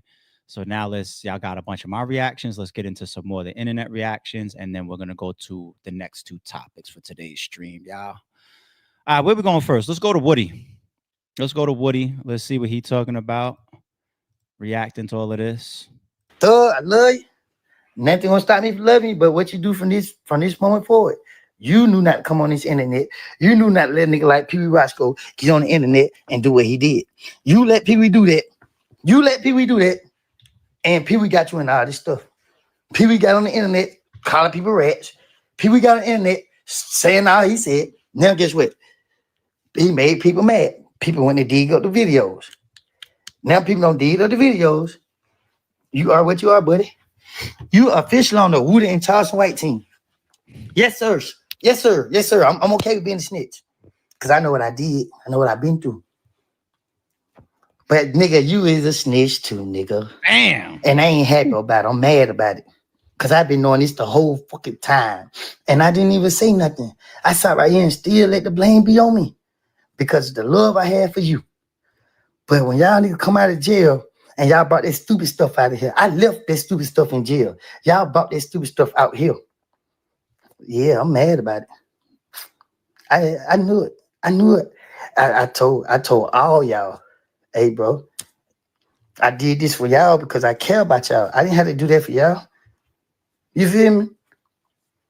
I looked y'all in y'all eyes. Y'all need to get out here and disappointed everybody. Because y'all niggas just fought for y'all life and y'all had the world cheering for y'all. Y'all had the world cheering for y'all. Y'all had the world saying, free y'all. Everybody guilty, even me.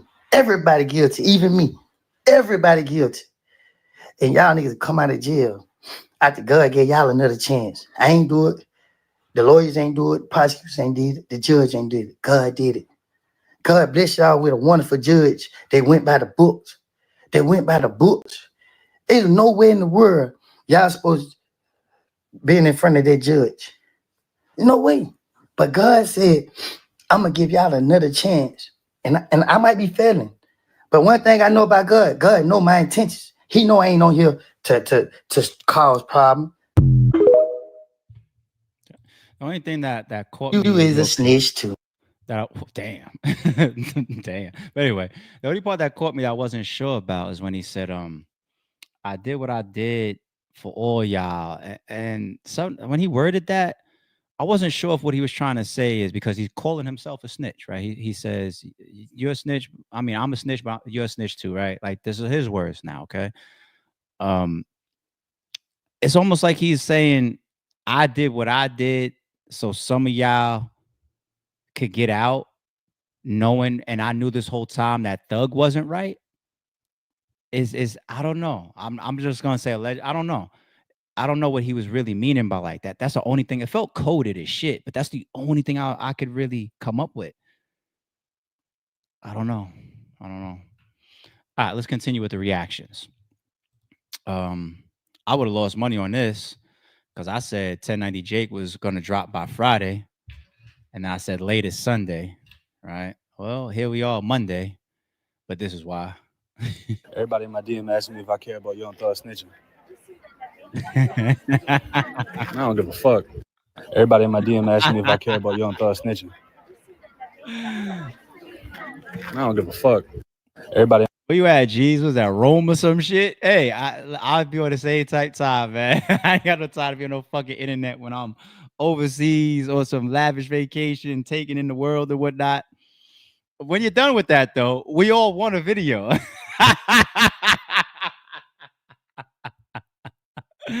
I would have lost money, man. I would have lost money. All right, what else we got? Oh, this is a resurfaced one that is like, for them to play again. Dirk's academics interview. If you a rat, you a rat. And if you rewind this clip a little bit, I looked into the camera and I told you, if you a rat, I fucking hate you. Because I love Thug. You believe that Gunna told? Man, I don't sit up and play games, man. That man told. You should have went in there and kept your mouth closed. If I got to hit song with somebody and that motherfucker got 10 times platinum, I'm never playing on stage. Ain't no favoritism. Ain't no Nah, he spun the detectives. You know what I mean? It's like you. he spun like, you know what I mean? He basically give a little fictional story. He might Don't have said say some names, don't but like them names wasn't don't real. say nothing. This just advice. If you ever get jammed up, this you do. What happened? Call my lawyer. That's it. I'm not gonna tell you this is how it happened. It was me and him in the car. It ain't mine. All that goofy shit. That's snitching. That's dry snitching. That's snitching. If you a rat, you a rat.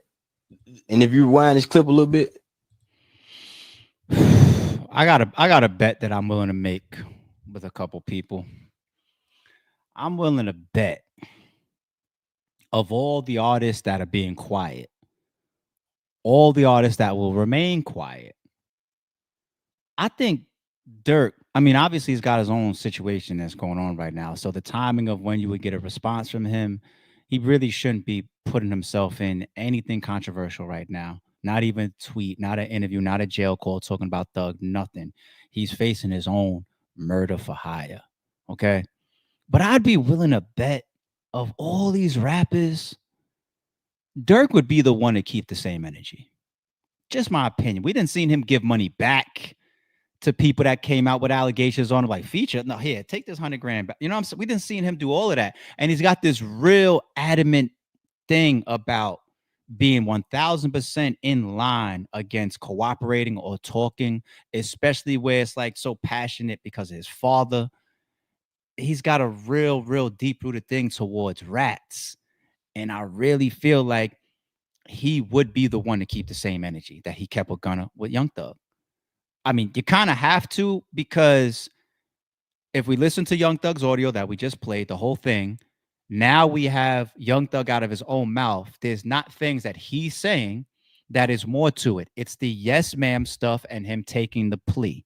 So Young Thug has an issue with what we already seen with our own eyes and heard with our own ears. It's not some more sealed shit that we don't know about. Cool. Now the world gets to say, I look at the Gunna video. I see the fact that he took that plea deal. Then I also look at the interrogation audio of Young Thug. I get to see his tweets. I get to see him saying things like, I made a mistake. Like, say, we sold Lil Wayne and them weed because I try. Lil Durk would be the one to keep the same energy. That would be my bet. It's like, I'm sorry. Like, you fall within guidelines that I'm supposed to stand against. Because I think the whole internet at this point believes what you see and hear from Young Thug is worse than what you saw and heard from Gunna. Period.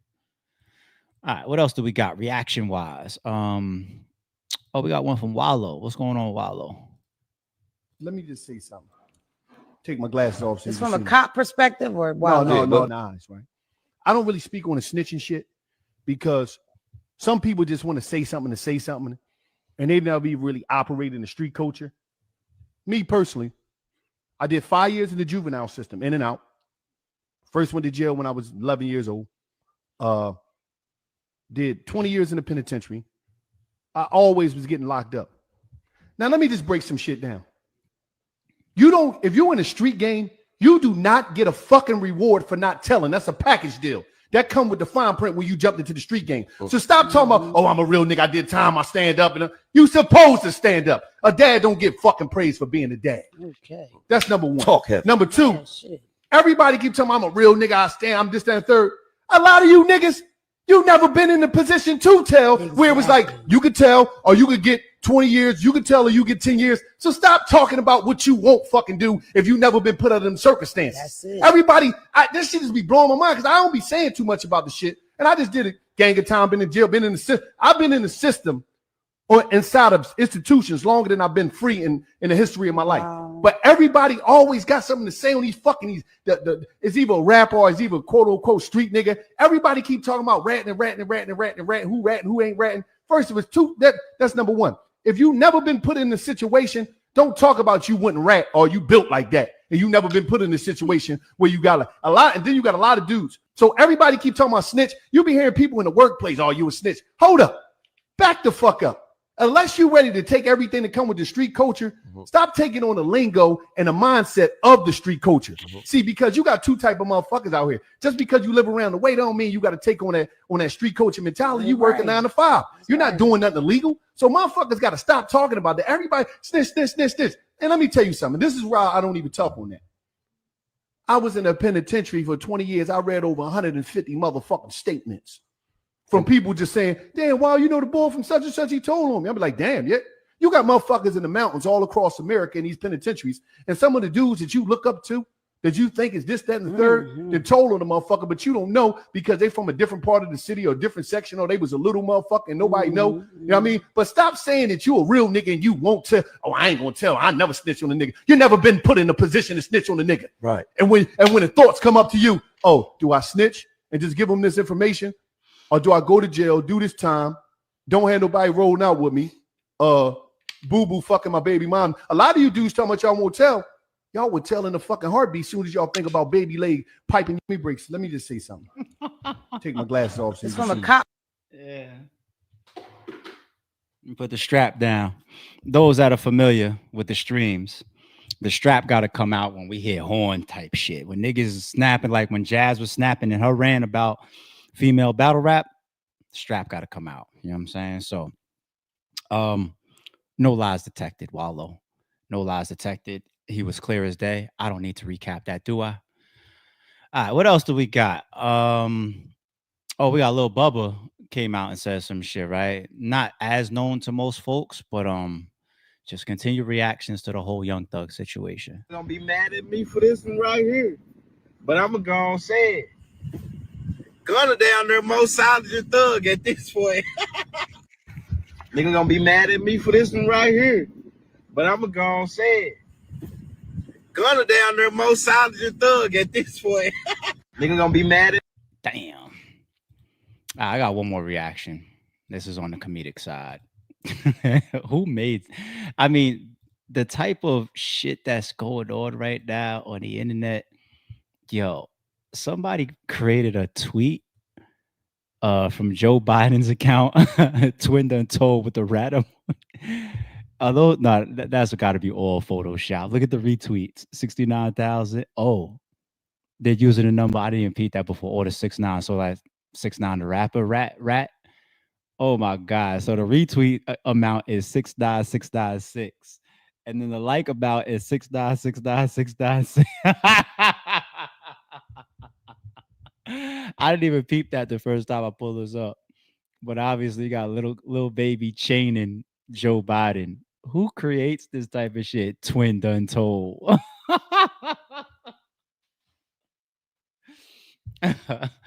Yo, under that joint that we pulled up earlier, that tweet with YSL Woody was talking to Young Thug and everybody.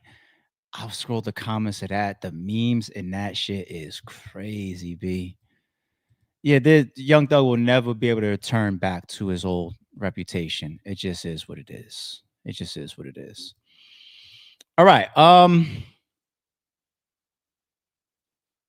That's our recap today for Young Thug. The continued phone calls, the reactions, the breakdowns, the summary. I say again, DA, you guys did enough. Will there be more audio to drop? Who knows? But you guys, the streets already have what they need for whatever your intentions truly are. You don't need anything else, man. Like, we'll keep an eye out, of course. But we got 2 more stories to go through. Let's look at, speaking of rats, will we quantify a rat or snitching in this next topic? Let's see. Camron and Omar Gooden Jr. Let's bring this one up and see what we're talking about. I'll stay up here. We don't need that. Stop me if you guys have heard this before. A rapper drops a diss record, multiple diss records, and then later on ends up pursuing legal action. Now, it typically always happens when somebody feels like they lost a battle. If you feel like you got embarrassed, outclassed, your next move is to lawyer up and get into a lawsuit. Now, this right here is kind of why you gotta just ignore certain people. Not everybody is capable of taking a loss the same way that you are. To be honest with you guys, I legit thought that this Camron and Omar Gooden beef was done. Omar dropped 4 disc records. The last one people seem to enjoy. Personally, I thought it was over. Everybody moved on. Cam even offered to fly him out to do another movie. Well, it seems like Omar Gooden is extending his 15 minutes of fame. He's been getting booked on multiple platforms to do interviews now. And on his most recent interview with allhiphop.com, Omar revealed that he might be taking legal action against Camron. You see me scratching my hair? Like, what are you doing laughing? Like, I know what he was thinking, but he crossed the line, and, you know, there's stuff I can't say for whatever reasons, but too much. You said something in the beginning of the record, though. You referred to his people, you know, stepping to you and trying to squash it or trying to avoid litigation. That's in the song. Is that, you know, Listen, it is what it is. I don't do anything hastily. I don't do anything out of anger. I don't do anything fast. Bottom line, I don't want that nigga's money. That's just me keeping it a buck with everybody watching. I don't want that nigga money. For what? I got my own shit. I got my own path. I got my own legacy. I don't want the. Oh, and then I got to sue this nigga for such. That's not what I want. Now, but some things are out of my hands because there's a lot of people involved in this situation. The dude is not very smart. He's a funny guy. You know what I mean? But it's like, honestly, this is the thing. I don't want to hear the rest of that shit. So it's true. A lot of people will probably be reaching out to him right now for interviews, possibly paid interviews, possibly because his name got hot. Why does it get hot right now? Because you're going back and forth with Camron, and that's fine. That's fine. Ride the wave, get your money, do your spots, do your promo, tell the people what you got going on. New movies, new music coming, maybe more diss tracks. But nah. You're not going to be involved in suing, are you? If I was going to throw him a lifeline, I would pay attention to the spot where he says, you know, I don't want his money, but some things is out of my hand. So if Camron gets into litigation behind you two guys back and forth, you should not be involved in it. Not called as a witness, not a part of the actual suit, not part of anything. One of the plaintiffs, you should never be a plaintiff then. Don't be a plaintiff. Okay. Now, if there's somebody else that Camron stepped on because of some movie that was supposed to come out or whatever, and they want to sue Camron, it's 2025. We see it all. Like, who knows? We'll figure that out if that happens, and then we read that paperwork.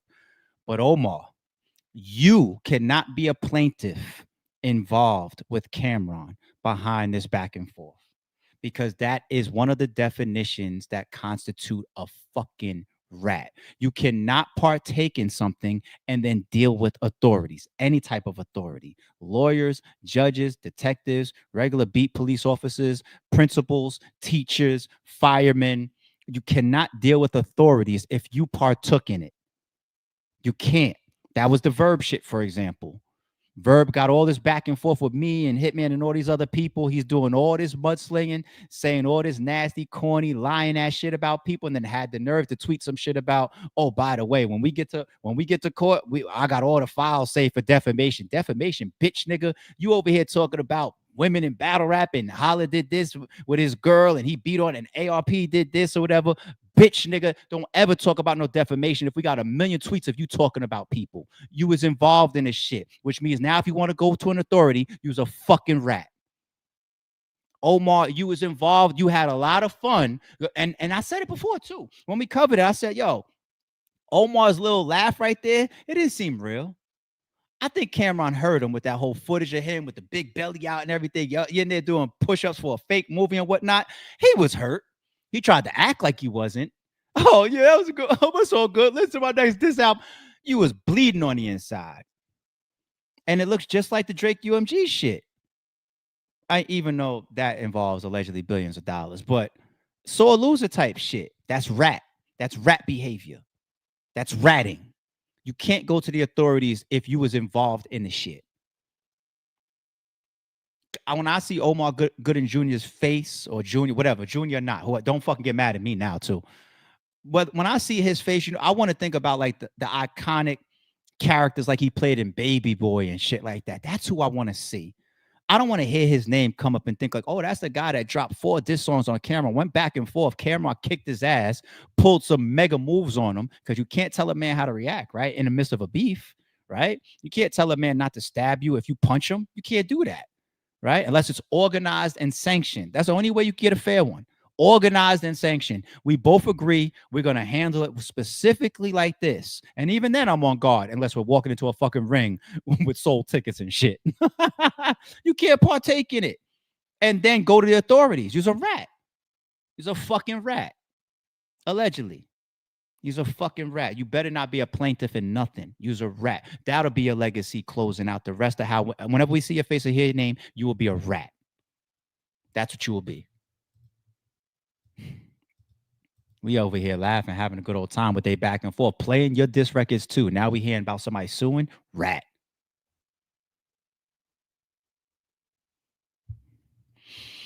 All right, last topic of the day. They released footage of Fabio Foreign's arrest. Now we know what he got arrested for. We know the outcome. He's back home now. Welcome back home, Fabio. But this spins into a different topic. They're going around his whole apartment now with their body cameras. And there's some expectations on the internet that aren't aligning. We look at Fabio Foreign, and then we look at where you were arrested in your crib, and it doesn't seem to line up.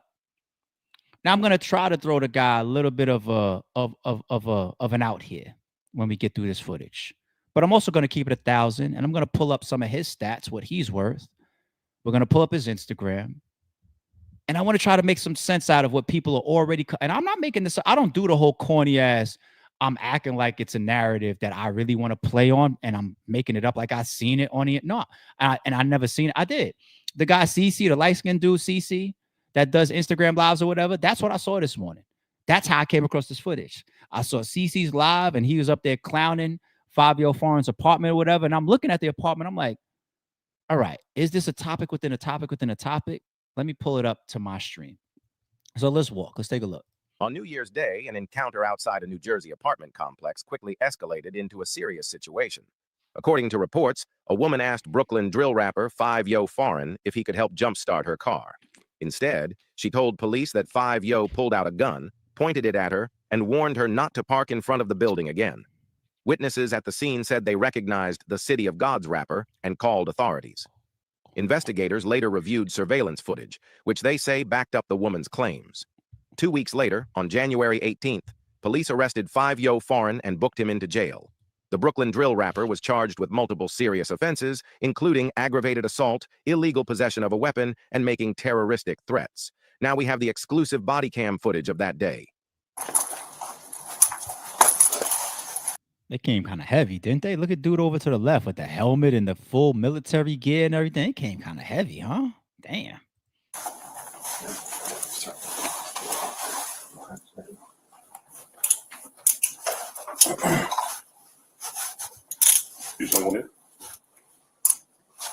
So seeing that the living room and the kitchen is together and me walking around a couple properties in my lifetime, I'm not scaling this over 1,500 square feet. It's not a bad thing. I'm just saying. We're gonna get through this.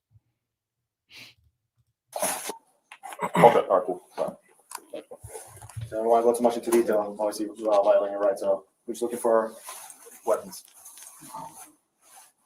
We got to search the whole apartment. So Damn, they was blurring his face before. I guess they decided that they don't need it anymore in this video. Damn. no, I don't have next one. Tell us where specific locations of where we gotta go. Nah, it's no good. Down here. No firearms. Anything else you should have? No. Any safes in here? No. Nothing that's locked. We're just trying to prevent. We're trying to help you by not damaging anything. Right? When we search everything, we just want to save you the. Nah, it's good. No, nothing. Is there nothing to go? Just keeping it solid. No gun. No. First of all, even if you have guns there, right? Why the fuck would I help you? I know that they'll do the whole thing of, listen, man, it'll make it easier if we don't waste the time. We're gonna have to search this place. But I mean, you're still gonna end up with the same charges whether you find it or not. Nobody's gonna say, well, because you told me that there was a gun underneath the bed instead of me having to find it on my own, we're gonna bring down a charge. It doesn't work that way. These are the arresting officers, okay? So even if you do have guns in there, like, why would you say that you did? You might as well just try to get lucky and say, oh shit, they didn't find it. Like you might as well play that. You might as well play that side of it. It makes you have nothing to gain by telling them, yeah, it's under the drawer and the left counter. You have nothing to gain by doing that. All right. They will try to play you up though, as if you do, being nice to you and shit. Fuck out of here. So there's no safes or anything yet. We'd rather just get the combination of the key now before we search for it. See, that's the thing within itself. If he said there's no safes in there, if there's safes in there that might have money or guns or drugs or whatever, right? We don't have to go safes or whatever. Is there a different? Do you need a different warrant as authorities to open a safe? That happened with your man Andrew Tate, right?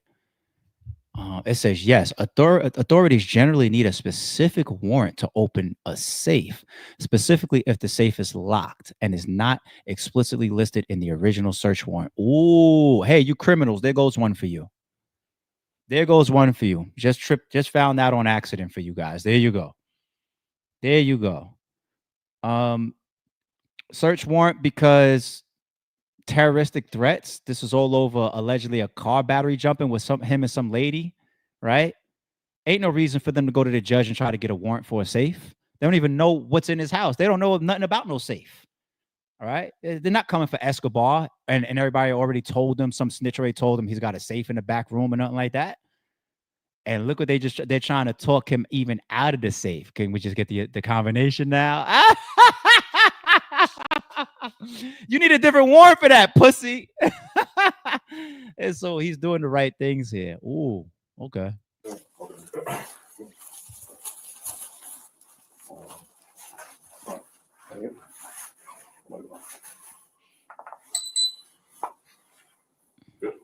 Yeah, we'll get you some socks. Where's your jacket? Okay?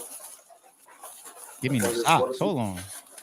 Nah, I don't need no socks. I don't want you going back there and opening up my drawers and shit. I don't need no socks.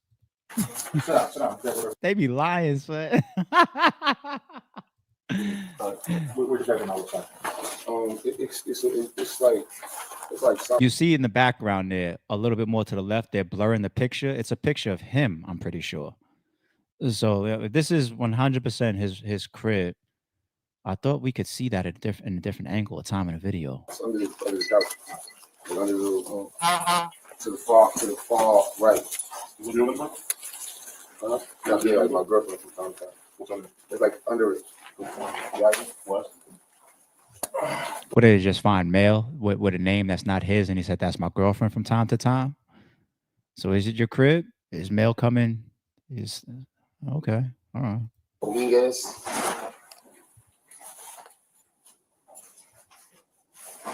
How often she say? How often she say? Like whatever. I'm sorry. Never I call. It's like when I say under, like you gotta like lift it up. Like actually under the couch? Yeah. It's like a thing you could lift up. Oh, like a little storage. What's under there?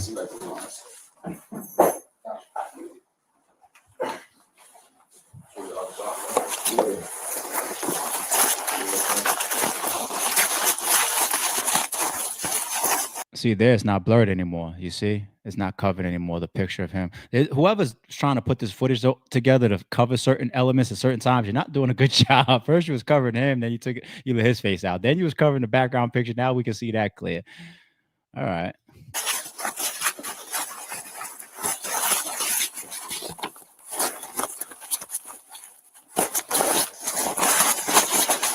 Yeah, definitely with a door like that, with a hinge at the top of that's like utility level, damn hallway, back staircase type of hinges and shit.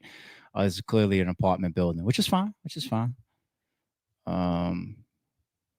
got a couple sneakers over here by the door. All right.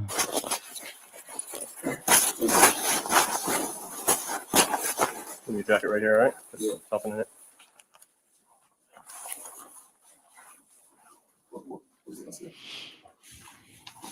We'll talk to you when we go back.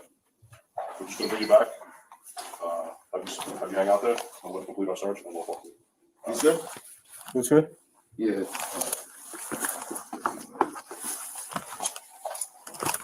Okay. least the place don't look dirty.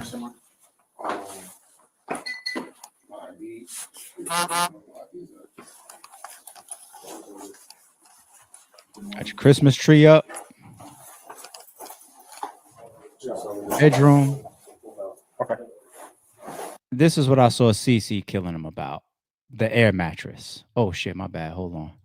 I'm blocking it where I'm at on the screen. Let me go for y'all. Here y'all go. This is what CC was online killing about. I don't care how big the apartment is. I don't care how expensive the apartment is. I don't care how much your rent or your mortgage costs.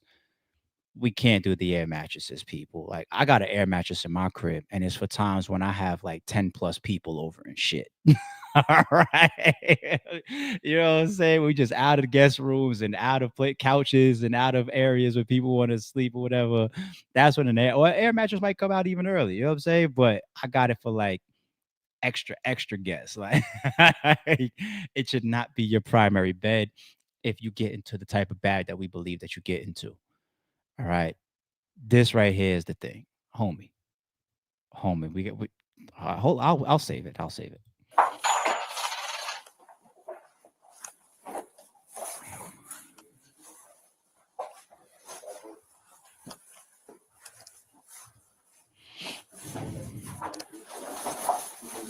Damn.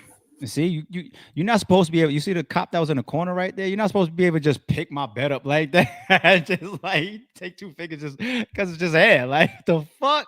Like damn. Look at him in the corner. Shit.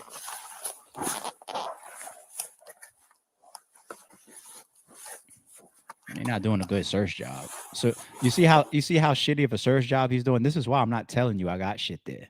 Because you might miss it. Like, all I gotta do is hide it a little well. You motherfuckers not gonna spend 2 hours in here like it's the Diddy Raid House type shit. No, this is 5 seconds. Look, you barely looking at shit. Look, he skipped. Look, he skipped certain shit. Look, barely picked it up. Look, you're great at your job. This is what I'm telling you. I don't got shit in there. Nope, nothing.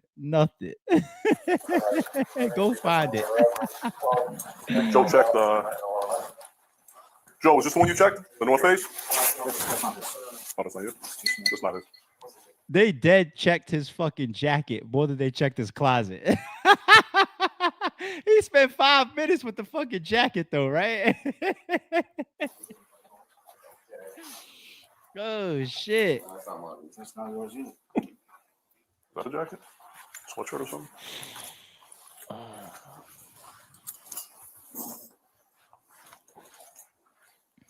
Damn, you got the plaques on the wall and shit. Damn, Fabio, like we already saw the picture of you hanging. Got the YouTube plaque over there. You got the records and everything.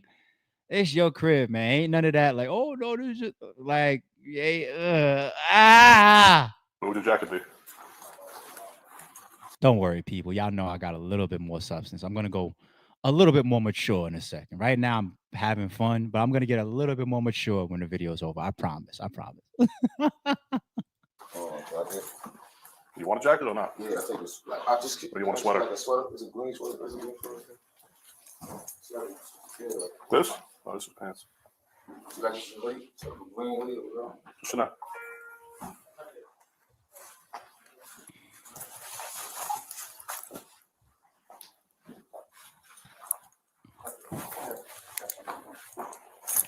This you? This green one. The green one good?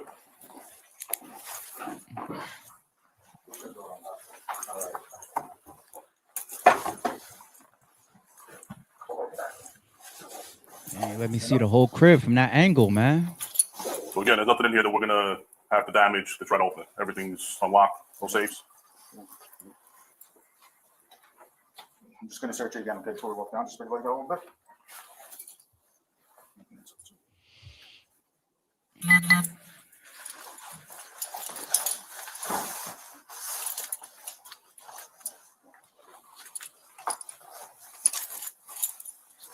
Triple checking, man. See the videos, you motherfuckers ending up in the jail with contraband and holding cells, or even in the back of the car. There's one where offed himself in the back of the car, right? They couldn't even find a gun on him. Like, good job. Damn, they came heavy, son. Look, who y'all thought y'all was coming for over a report like this? Damn. Oh, sit down, fine. What does it look like? Black? Oh, there's certain days on it. Have a seat. So you take a long time to wake up, man. Yo. You like a deep sleep. I'm jealous. Yeah, I was knocked out. That was coordinated. They knew what time they was banging on that door. They knew you was there. You think the cops, they knock on the door, oh, he's not here, and then let everybody know that you want to. Nah, they know you was home. Probably let you get cozy for a little bit, watch the lights turn off and on and shit. I did all of that. All right, so we got a dashboard phone. Okay, safety on it.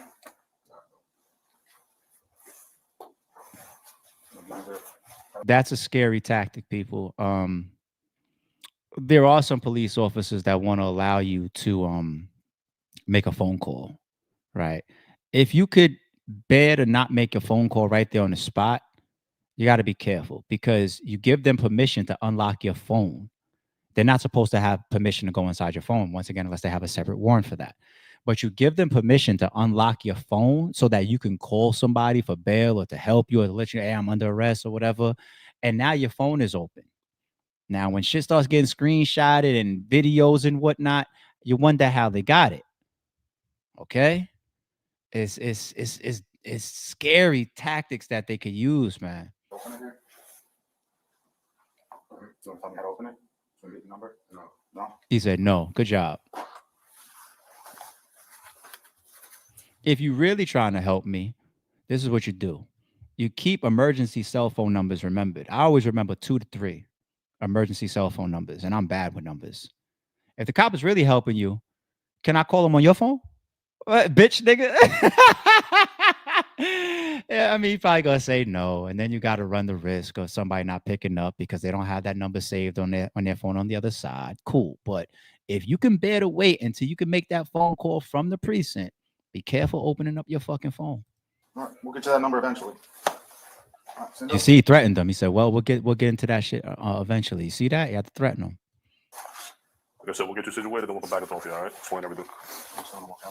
Yeah, I'm gonna go now. Come back. Really told you that we found the car? Yeah. Thank God we found the car. All right, we don't need to see the rest. By the way, Fabio was in there solid. He's definitely in there solid. Not answering, not talking too much, not telling them that he gives them, or telling them where something might be that might be incriminating. Not giving them permission to open his phone. He did right, and he was calm. He did what he's supposed to do. Not get yourself hurt, not get yourself maced or beat up on, or nothing like that. You're already under arrest. It's a wrap. You know, it's time to go through the process. He did right. All right. Now, the whole thing about the air mattress and shit, and shout out to Cece. Like I said, he's the one that put me onto this shit this morning. I said, all right, let's talk about it. This is what I mean when I say, guys, I promise I'm going to get a little bit more mature in a second. If I pull up his Instagram, Fabio Foreign, 1.7 million followers. So yeah, this is him, right? The very first post that's here, movie theater. You know, that's a shit. Movie. Goddamn, get off my Beasley. Damn. I'm the real Plat-Boy Max. Yeah, all right. Opens up to a movie theater. It even plays video. That's a crazy piece. They're weighing. Look how big that shit was. See how big that shit was? Look at the size of this fucking piece, and it plays videos. A real movie theater. Look at that shit. That's the last pose. It got movie theater seats and this shit and whatnot. NYC Luxury is branded, so I'm going to assume it's all real. Diamonds and gold. I'm going to look at the fucking chairs reclining shit, B. Look at that. Look at the detail in this piece. Jesus. Okay. That's not even a pin post, people. That's just the last post. Okay. What else? Oh, I didn't peep this one. Real Ben. This is the exact wall with the videos I think we just saw in the apartment. He's shooting this video in the same apartment. In the crib, busting my Lil dance. I don't troll, I do it for the real fans. Ooh, 32 weeks ago.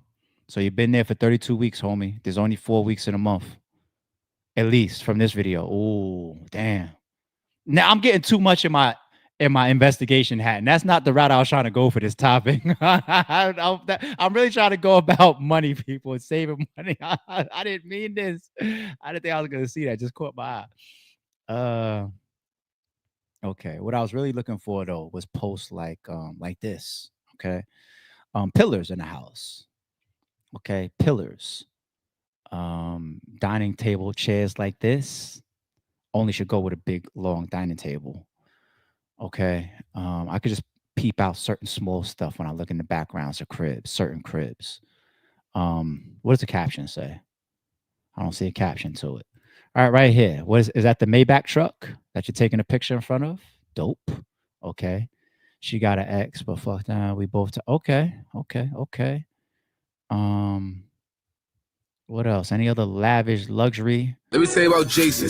The counting of the money in whatever type of car that is.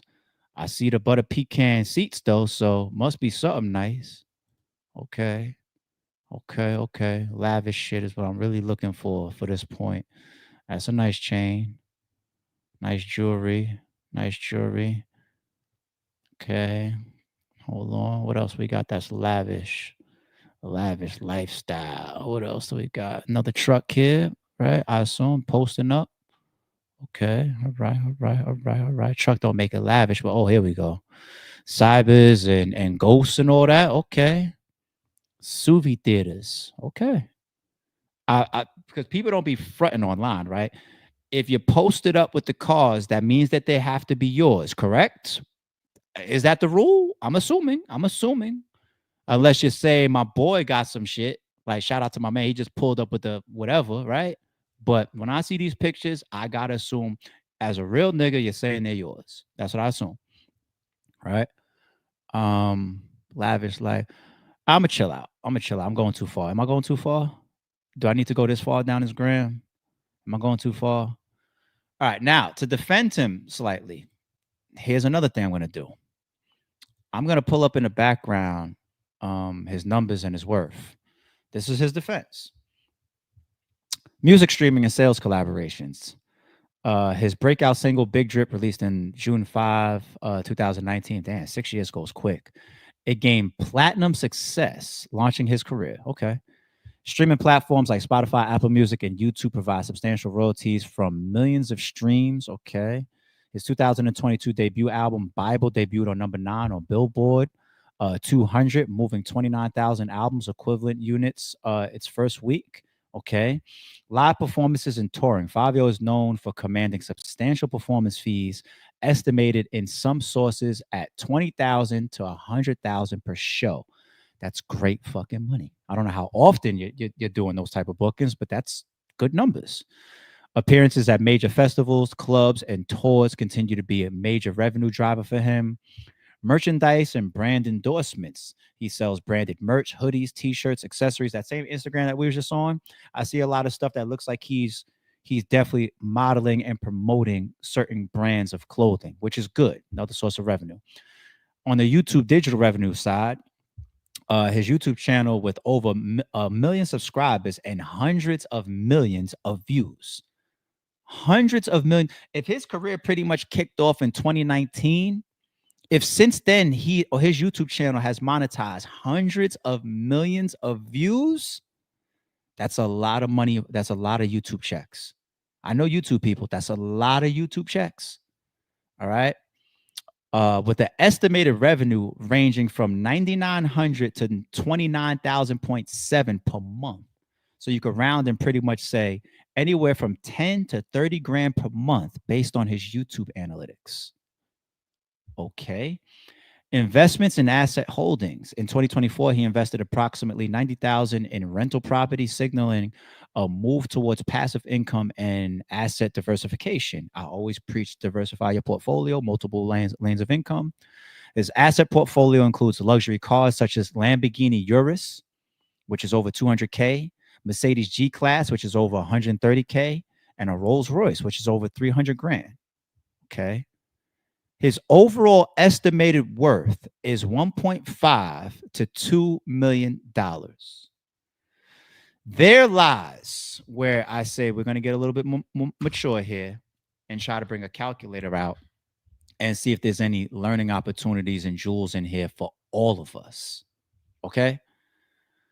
All right, let's start here. I'm gonna start with it says 1 point. Hold on. Let's go back to that one more time.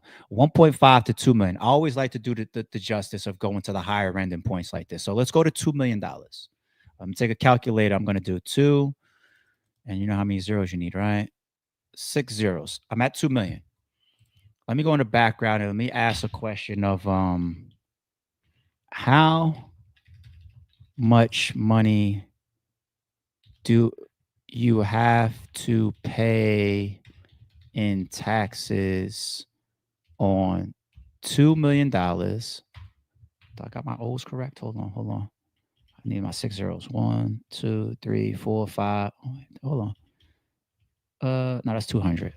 There we go. One more zero. On $2 million in New Jersey, because that's where that apartment is, I believe.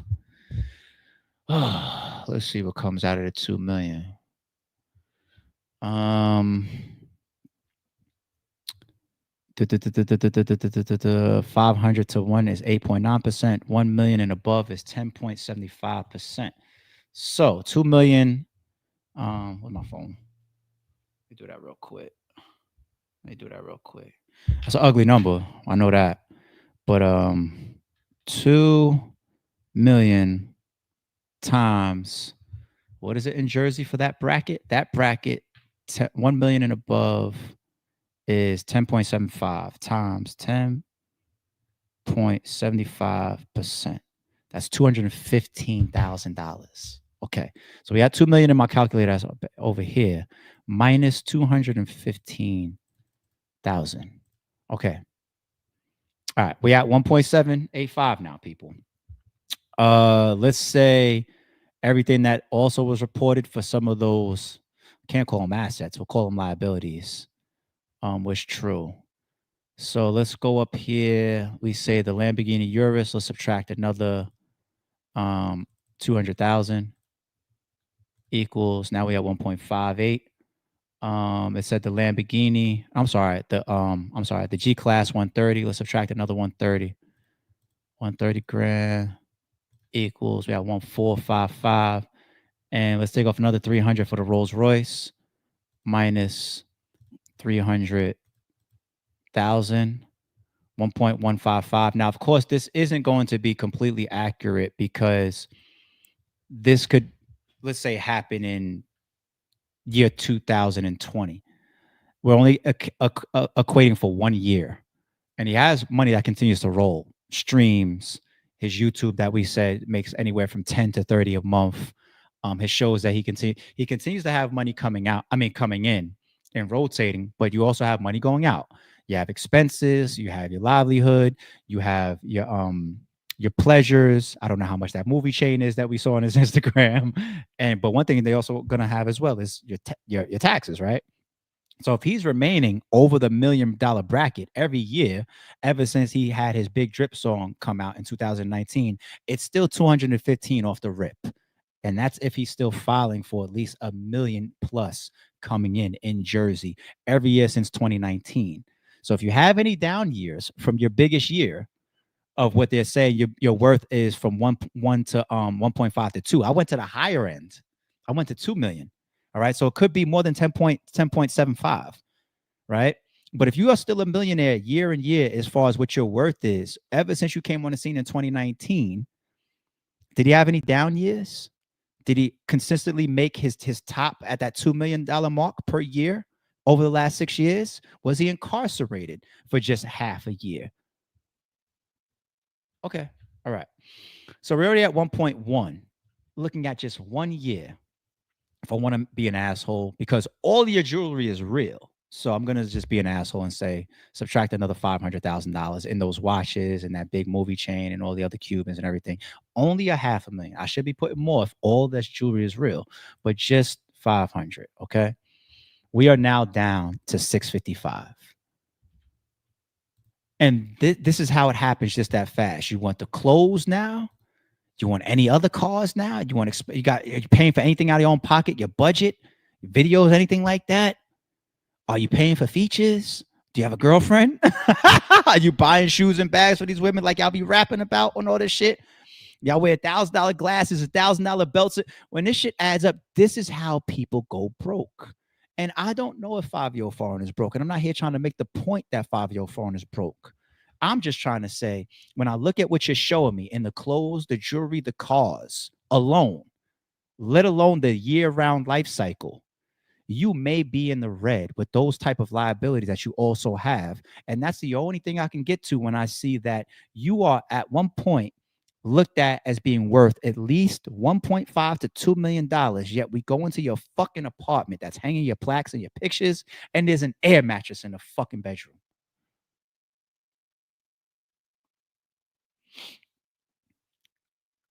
I can't even justify an air mattress if we say this is one of his 5 properties. This is just where he lays low when he needs to stay close to show money and radio in New York, in Jersey. Because a lot of up north artists, if you live in LA, you're close to a lot what's going on. If you live in New York, you're close to a lot what's going on. It's why people like to have a crib in LA for business and in New York. And sometimes even a hub of Atlanta. There's a lot going on there too. These cities that are close to a lot of entertainment and businesses and record labels and deals and radio stations and whatnot. So living in Jersey is totally fine. You was already an up north nigga anyway. You was already a New York nigga. A lot of New York rappers, they get some money and they move right to Jersey. Looks like you're fitting in the same formula, not a problem. And when you talk about up north, New York and Jersey, I'm not even mad if you don't have 5, 6, 7,000 square feet, because real estate square, the amount of dollar per square footage up there is different. But I don't care if you have one place or 5 places. Why the fuck do you have an air mattress? Even that apartment right there, not just the size, but even the configuration of it, that doesn't scream luxury small apartment to me. Like some 2,000 square foot super brownstone in Manhattan that was gentrified and is worth $2.2 billion. No.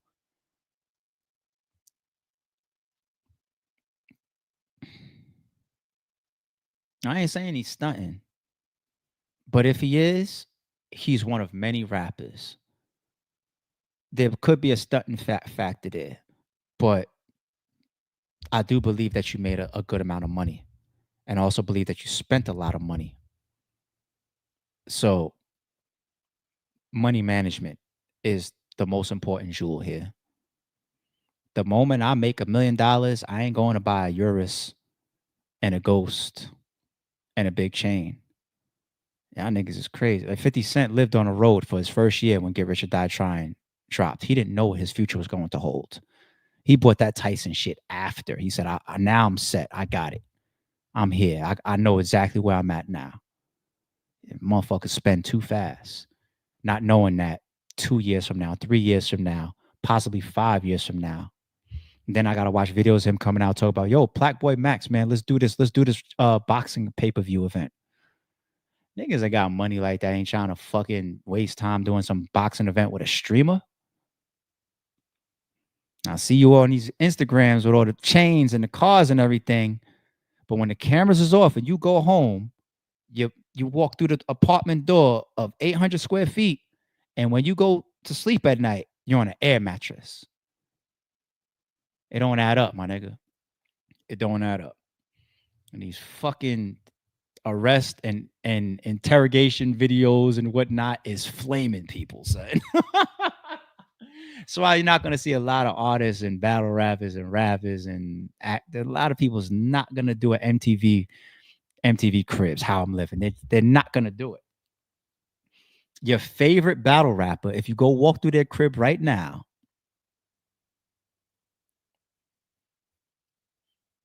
some of your Mount Rushmores, you walk through their crib right now, y'all be like, that's it? Damn, I thought you was the man. Some of your favorite league owners too.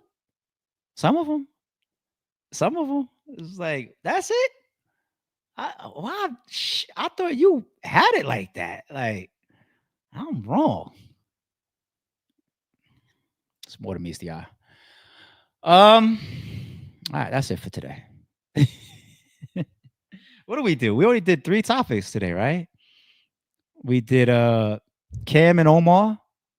We did just now Fabio Foreign, and we did Young Thug and all the pieces around him. Yeah, we only did 3 today. Interesting. All right, and we over 2 hours and 10. All right, shout out to the whole chat, man. What do we got? Sniper, member for 12 months, says salute the green team, brick by brick. That came in at what, 7:38? Just as I think we was gonna start the stream. I think we started at 7:45 this morning. Okay, shout out to you, Sniper. You're OG around here. Meech says he became a member today. Welcome to the green team, homie. Welcome to the team. Salute to you, G. And chat, anybody that's not a member right now, if you got any questions for me, start putting them in the live chat right now. Because after I'm done with these supers, I'm going to come to the regular live chat.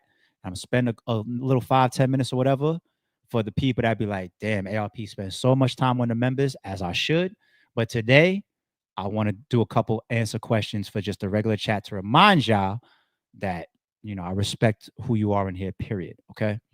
So drop some questions in the live chat now if you're not a member, whether it's from the stream or something that you want to ask me. I'm going to try to grab some of them.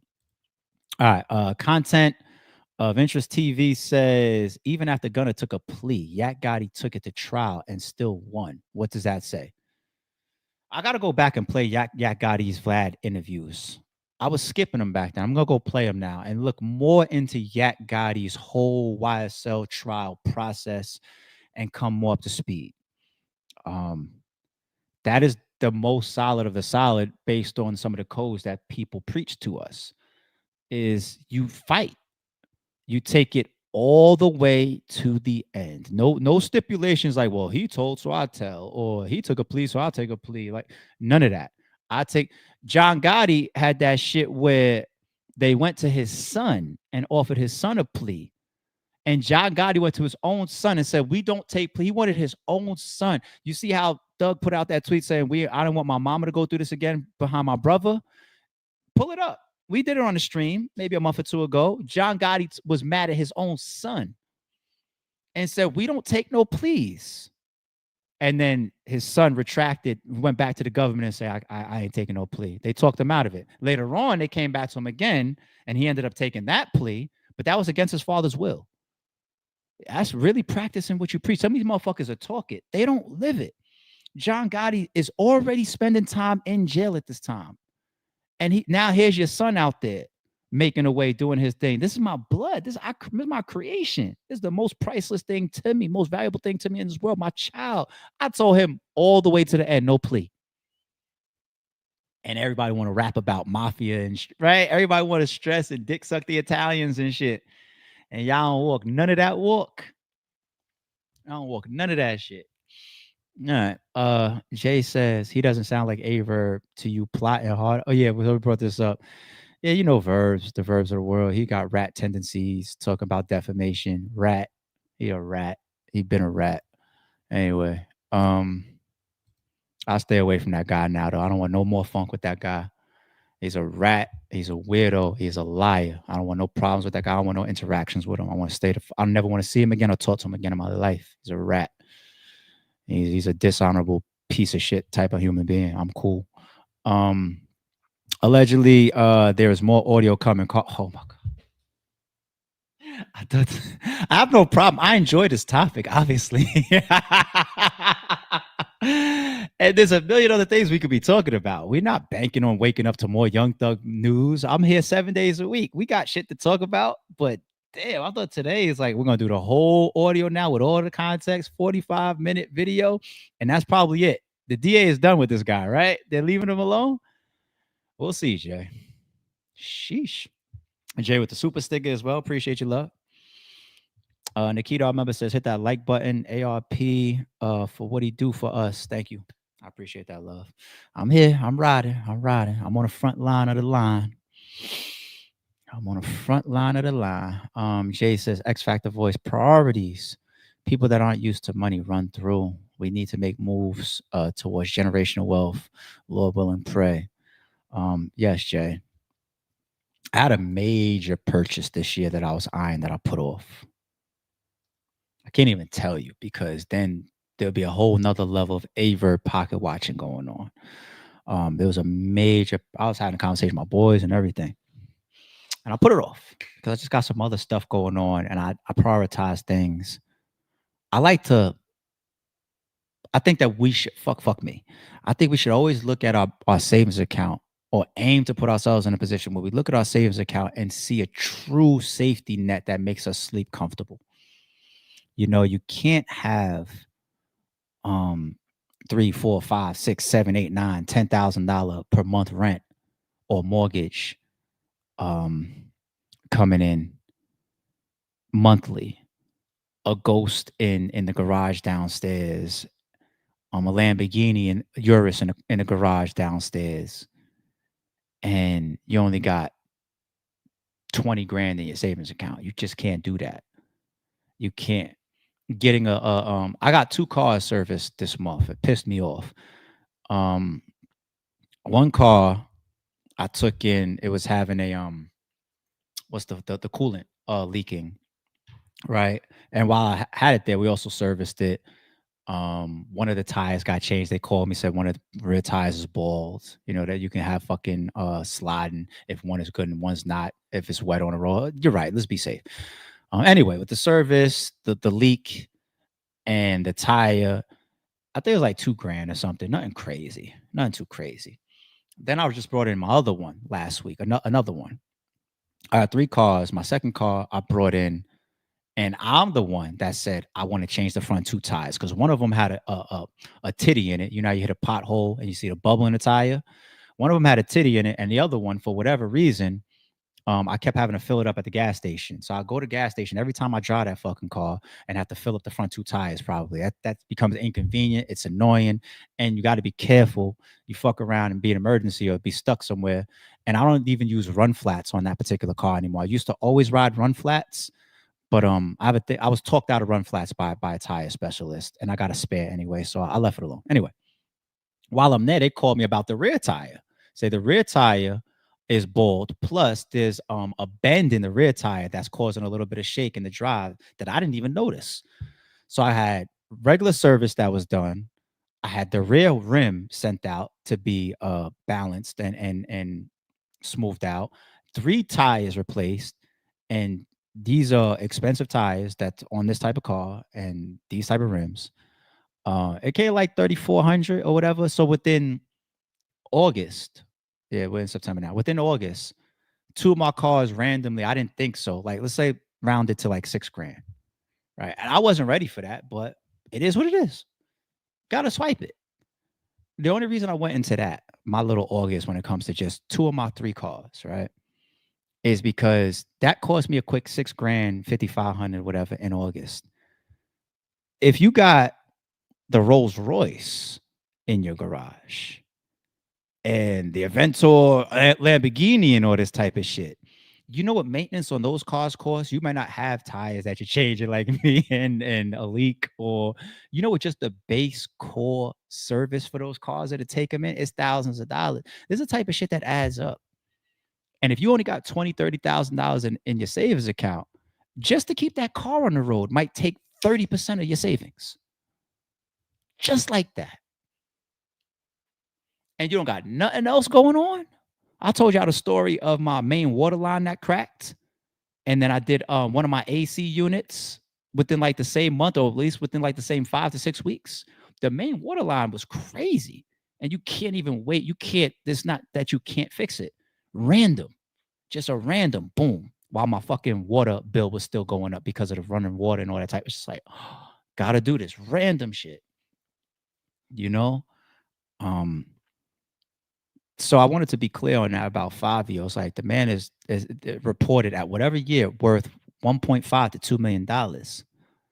But when we look at taxes in Jersey, when we look at some of your assets, when we look at some of your liabilities, and we count all that shit up, we got you all the way down to like 500. And I know you got money still coming in, but when we look at the Air Mattress and the small apartment, you know, you got to go 50 Cent mode. You got to get that first wave of money, and you got to act like you don't have it. You got to secure the next couple years. And because everybody knows the music industry, they'll turn on you in a second. One minute you're hot, 1 minute you're not. How many artists were we listening to 3-4 years ago that just not hot right now? I haven't heard a 5-year foreign song in a long time. I don't pay attention to him too much anymore. Bobby Shmurda, I can't tell you what his last song was. Rowdy Rebel can't tell you what his last song was. Ice Spice just put her baby fat back on and saved her career. Ice Spice could be gone in 2 years. And she was one of the biggest female artists on the scene. She could be gone in 2 years. A lot of people thought that she was about to be done. I think she's having another shot right now. She's having another shot. And that's a big artist. It happens. Not everybody has a 10, 15, 20-year career. Not everybody does that. That's a low percentage. Give me my first million as a rapper, and I'm spending 5% of that, 10% of that. If I got to go get myself, at least out the hood, at least for my own safety, that's what I do. I can't have the cars and a big movie chains yet. I can't have those yet. But I got to at least, for my own safety, take me and maybe my kids, whatever. Let me go I can have the same size apartment. Let me just change the zip code. Let me just lead the projects where they shooting every day and there's all this shit going on and everybody knows me and it's too much danger for me now that I'm a celebrity and now that I got a hit song out. And let me just go over here, right? That don't mean I can have the lamb and all that shit yet, though. It's not a diss, people. So none of this is a diss. Shout out to Sniper. You got to have your priorities in order always. We got to do our best with that. We splurge. We do buy things that's pointless and senseless. I waste money like the next man. There's a couple things I bought in the last day, 2 days, 3 days, whatever, that you might say, for what? You know what I'm saying? But you got to earn your splurging. You got to be able to still look at your savings account and say, I'm okay. I could afford to just have this big $100, $200 lunch. Like you want to splurge. You got to work your way up to that, or else just stay in your means, B. Stay in your fucking means. You'll never see me sleeping on a fucking air mattress and having a luxury car. Ever. Ever. Don't make no fucking sense. I'm coming back to the chat. The cribs is always supposed to come before the cars. I'd rather live in a mansion and drive a Honda Accord, a very reliable Honda Accord, than have a Rolls Royce and live where Fabio lives in that apartment with an air mattress. What? You know what I'm saying? I'd rather be the guy that, where's your jewelry, rapper? Look at the clothes. It's just a Hanes white t-shirt. And you had the nerve to pull up in a Honda Accord? Let's follow me home. Let's follow you home. Let's see what you pulling in and what I'm pulling in. I'd rather that. The crib comes first. The living is first. The fuck? Can't nobody... Y'all, some of these rappers be feeling like you can't tell them nothing if they got a chain in a car. I look at it different.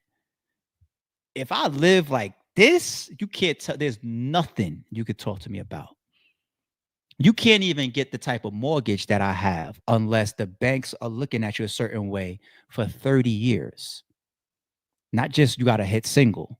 They got to look at your background, what you had going on for the last, depending on your underwriter, the last 3 to 5 years, and what they think the next 5 to 10 for you is. Look at your savings. They put all that, these underwriters put all that on the table and say, this is why we think we can give you a 30-year, we're going to get money from you every month, not even late, for the next 30 years. Here goes your mortgage. That is stunting to me.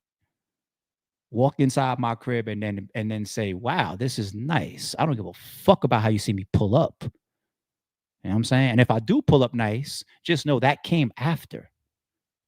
I got the cars. I did the cars second or third or fourth or fifth. You know what I'm saying? Somewhere down the road. I didn't do that before the crib. But here goes another excuse that I'll try to throw out there. I'm not a rapper. So the cars and the change is directly tied to how much money I could make, because you got to have the rapper image. If I don't pull up in the Ghost, I can't make the money. I don't know. I don't know what to do with y'all. Y'all got it. I said I was coming to the chat. Let me see if I see any questions. You're damn right. You better. Especially if you're on this podcast. That's what we preaching over here. You better have the crib first, homie. I don't know if I see any. I just see a whole bunch of cosigns. Everybody with me. I don't know if I see any questions. ARP, rent them expensive cars and get yourself a Honda or Toyota daily traveler tinted out. No, there's nothing wrong with that. I had a Honda Accord before. I drove a Honda. I'm not gonna tell y'all what I drive now, but cars that I had in the past, I had a Honda Accord. I had my first car was a 1992 Hyundai Elantra that I bought out of a junkyard and spent like $1,200 to get the transmission rebuilt because the bitch wouldn't even go in reverse. Bought it out of a junkyard, $800, rebuilt the transmission, took it to Mako and got it painted, and then put some like 16s on it, rims, and then a fucking radio system in it that cost more than the whole car. You know, but I was like 18 years old on my way to college, so that meant everything to me. All right. You know, but I had a Hyundai Elantra, I had a Toyota Tercel, I had an Oldsmobile, I had a Honda Accord, I had a couple motorcycles. What else did I drive for cars? I could tell you about cars that I don't have right now. I had a Lexus RX 300, the SUV. I had a Mercedes S500. I had a BMW 6 Series. I could tell you about the cars that I'm not driving now. But even those, I had mortgages at the times when I had those luxury cars. When I had an S-Class Mercedes, I parked my 6 Series. I had a one door car garage. I parked my convertible BMW 6 Series in the garage because that was the newer and the cooler car to me. And I had an S500 parked right outside my garage.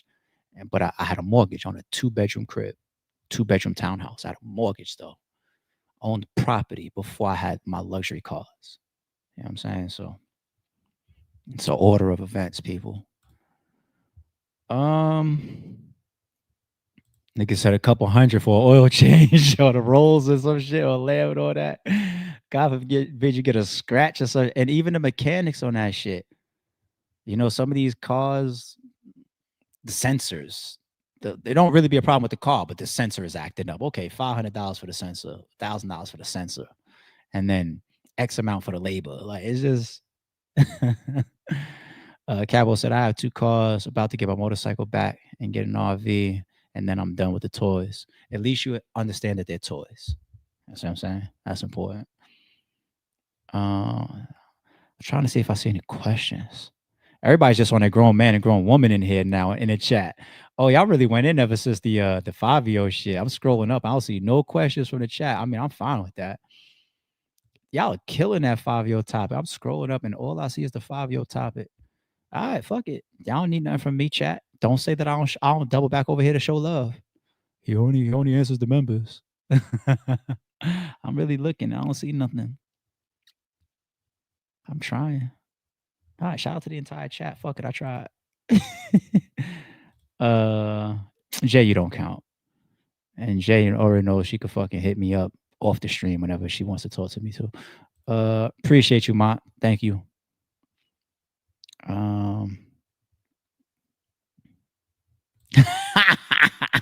When the civilians say they're not going to tell y'all what they're driving, now they're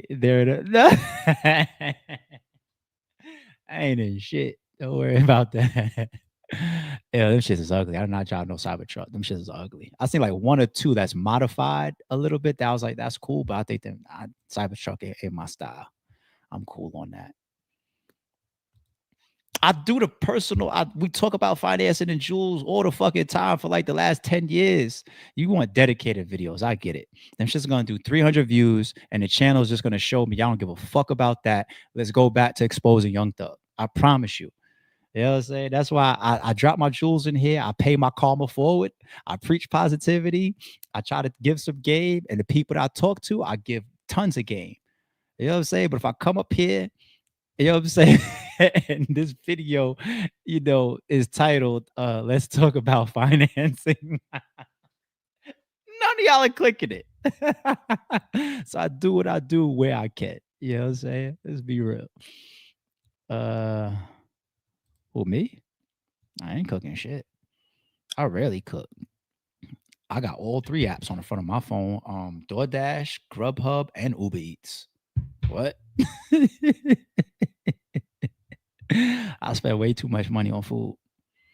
I had a real nice so we went to a little family spot yesterday, like it's like 12:15. We had tickets for this little spot. Me and my man AB, he brought his kids, brought a bunch of people running around, whatnot. It was fun. And then that's where this picture comes from. Y'all probably won't even be able to see it that on my phone that clear. But it was like it was fun for like young adults and kids and everything. And it had like all these different rooms, like fun rooms. This was like a matrix, like you think everything is endless in the room because of the lighting and the mirrors. You fuck around and walk into the mirrors and shit. That's where I was at yesterday. And then after that, we Googled nice restaurants close by and we found a gem. It was like 12 of us. First of all, when we got there, I was the first person that pulled up and I said, well, there's 12 of us total. Can we be seated? They accommodated us on a spot. So that's already a sign. Like, how do you accommodate somebody for 12 seats on a spot? Nice restaurant. Then the next sign, they had a live band playing, live music. They had indoor seating, outdoor seating as well, and downstairs seating that also had both indoor and outdoor. There's like a little courtyard where kids was playing as well.